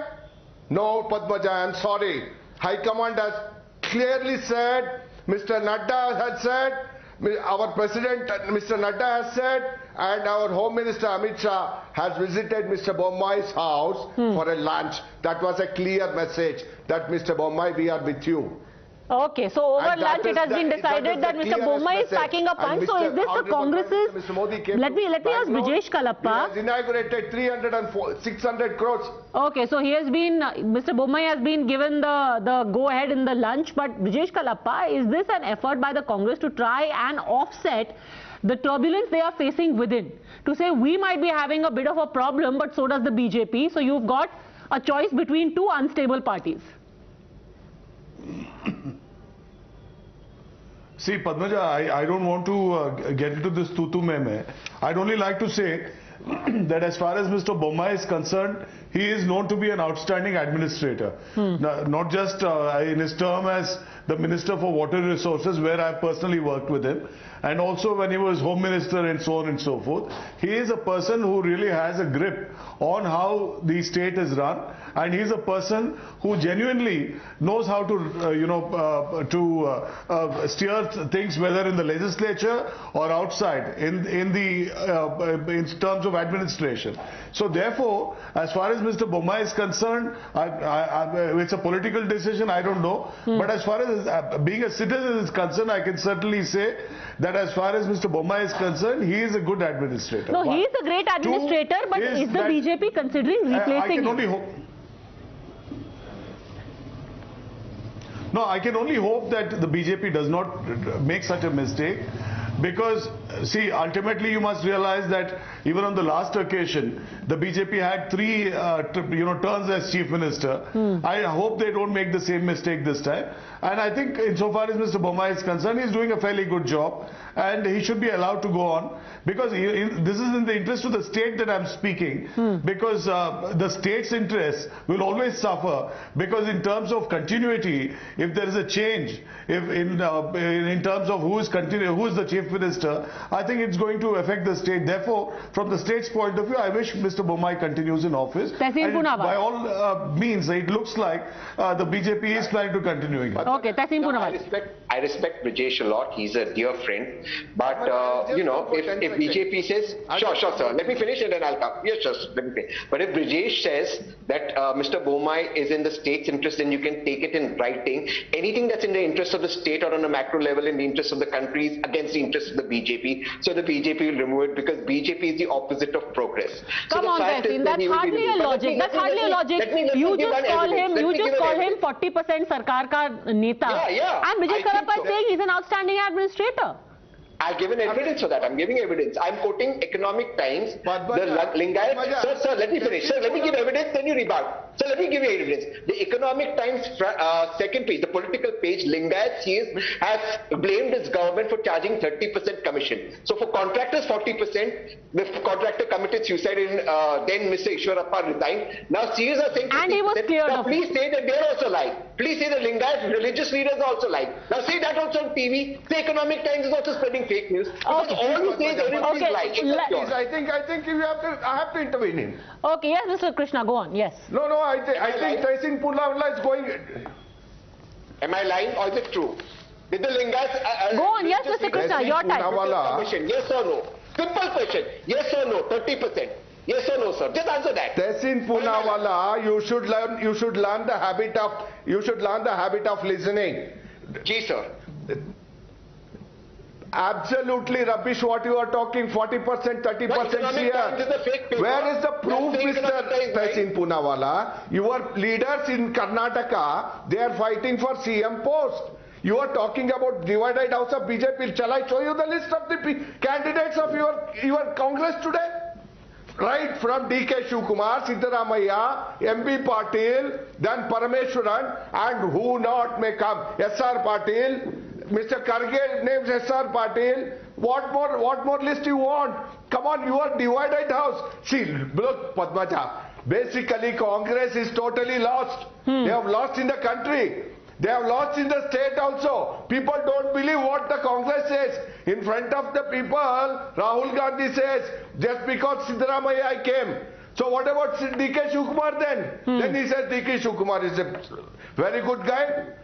He is only controlled. That Sidhu Chennikar जो पंजाब में हुआ वही कहानी कर्नाटक में भी होने वाला है तहसीन पूनावाला जी समझ लीजिए कर्नाटक वाले इतना फूल नहीं है आप फूल नहीं डाल सकते कान पे ठीक है आपका काम सिर्फ जो है वहां हारने के लिए करो Okay, respond Tehseen Poonawalla. And just by the way, निकल गया है हारने का one line. Okay, Muhurat nikal gaya hai. And just by the way, since you're talking about divided house, let us not forget that it needed a nudge from Rahul Gandhi even to get your two leaders to hug. I mean, you were supposed to fight the election together. They weren't even willing to hug each other on stage till the time, very benevolently smiling Rahul Gandhi nudged the two of them. With humility and with folded hands, I thank you, sir, for saying that Congress has such a house of talent while you're a house of corruption, a house of cards that's going to fall down in Karnataka. And sir, सारे देश में एक ही नारा, सारे divided. Let me finish, sir. Let me finish, sir. Let me also give my line. You gave your line. Sir, you gave your line. Allow me also give my line. Tehseen Poonawalla wants to deliver his punchline. Give him that. Mohan Krishna, yes. सारे देश की एक ही फूल कमल का फूल you fooled the entire country so the kamal is going to get completely withered from the great state of Karnataka into 2024. Okay, quick response Mohan Krishna, then I want to bring back Brijesh Kalappa. फूल ही है तेजी जी हमारा फूल है देखो. Yes, Mr. Krishna. See, the Congress is a withered Congress. This is not a single Congress today. You come and talk. See, you have Hari Prasad talking something. You have DK Shivakumar talking something. See, every day they want to build a dustbin narrative. I call it as dustbin narrative. The Congress is building dustbin narrative to build a castle in the air that as if they have come to the power already. They are searching for who is going to be the chief minister, who is the home minister. Already cabinet is there, Padmaja. Do you know? All 12 people are fighting for chief minister post and rest of them for cabinet. But the fact of the matter is they don't have the strength of even 75 today. Okay, but Brijesh Karappa, you know, after what has happened in Bihar, of the people of Karnataka. Do you also read a little bit of confidence in suddenly the posture of the Congress in Karnataka, given what has happened in Bihar, far away in Bihar? Nothing is impossible apparently. No, in politics, a week is a long time in politics, so therefore nothing is possible. But insofar as the Congress is concerned, Congress has to surmount several issues. One is, of course, like you pointed out, the fact that the two leaders have to kind of get together. But even if they did get together, I've always made this point that in 2018, both Mr. Shivakumar and Mr. Siddaramaiah were together. And they were working very effectively together. Yet, they only were able to get 80 seats. So, those issues which were at large in 2018, have they been remedied substantially? Why did they not win in 2018? Why did they only get to 80 seats? And today, what is the issue that is going to help them surmount this extraordinary kind of resistance? And how will they reach 120? That is the big point. And according to me, I think that's a big kind of obstacle to surmount. But I don't know if they'll be able to do that. What has changed between then and now, Tehseen Poonawalla? What's changed is that they faced anti-incumbency in 2018. They don't face that now, and the BJP's performance in Karnataka has been disaster. The BJP wants to get the Uttar Pradesh model into Karnataka, and that's an insult to the great state of Karnataka. And sir, I accept with you, the Congress is a smaller, weaker party. But even in the great battle of Mahabharata, the Pandavas had a smaller army than the Kauravas. Ultimately, we saw who won. All right, we have immediately come to the Mahabharata. Now I'm going to leave it at that. But the way in which suddenly you see the... Okay, last 10 seconds, Mr. Krishna. Last 10 seconds. Okay. Congress says our Honorable Chief Minister Bommai is a puppet. Yes, he is a puppet. Puppet of people. Puppet of BJP. Puppet for the people. And he will work for the people. He is a hard-working guy. Mr. Tehseen Poonawalla. ख्वाब मत देखिए आपका कांग्रेस नीचे है और नीचे ही रहेगा. As Mr. Kalappa said, there is no issues for them except dustbin narrative. They don't have anything, Padmaja. Okay, everyone is full of punchlines. It will hold you in good stead, gentlemen. The elections are very, very close. Thank you very much, gentlemen, for having joined me on the Newshour Agenda. Thanks for watching.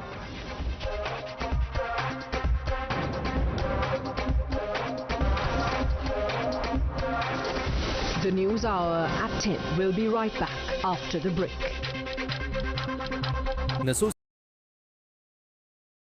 For decision makers, for the opinionated, for the unsure, for dinner time debaters, from metro stations to living rooms.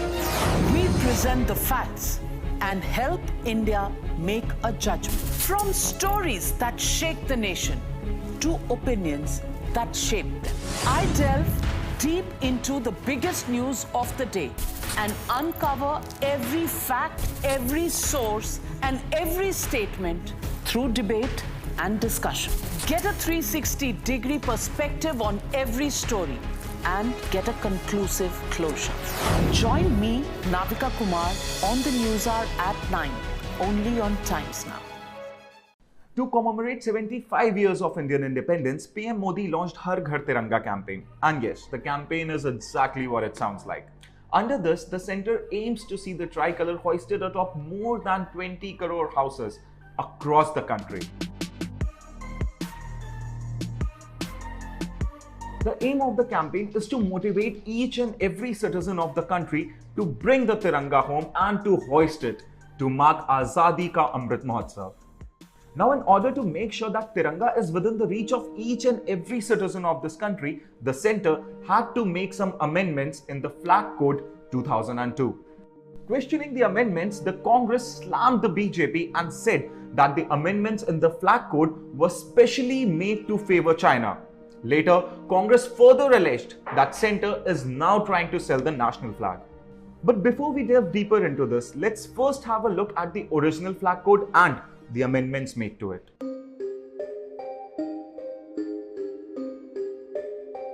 The centre has amended certain rules of the Indian Flag Code 2002 to aid the launch of Har Ghar Tiranga campaign.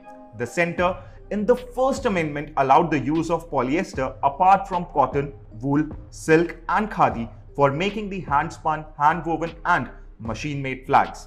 Earlier, the use of polyester and machine-made flags was not allowed.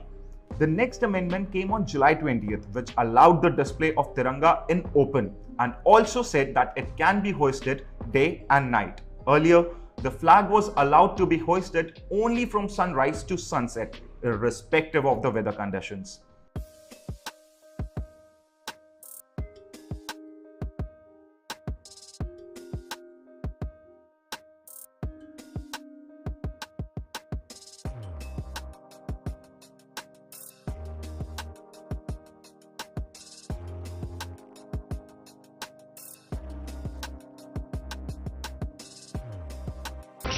The News Hour at 10.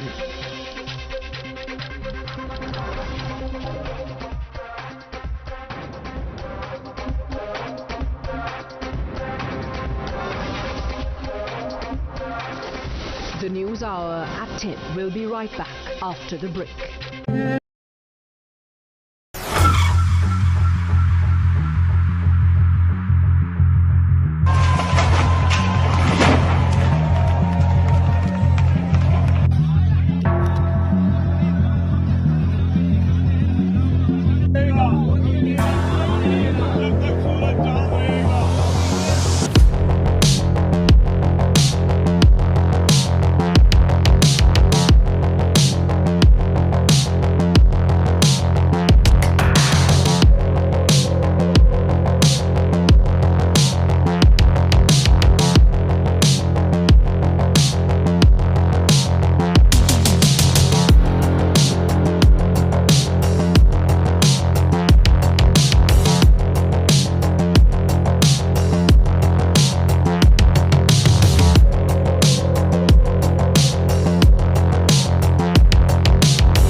Party symbol. The News Hour at 10.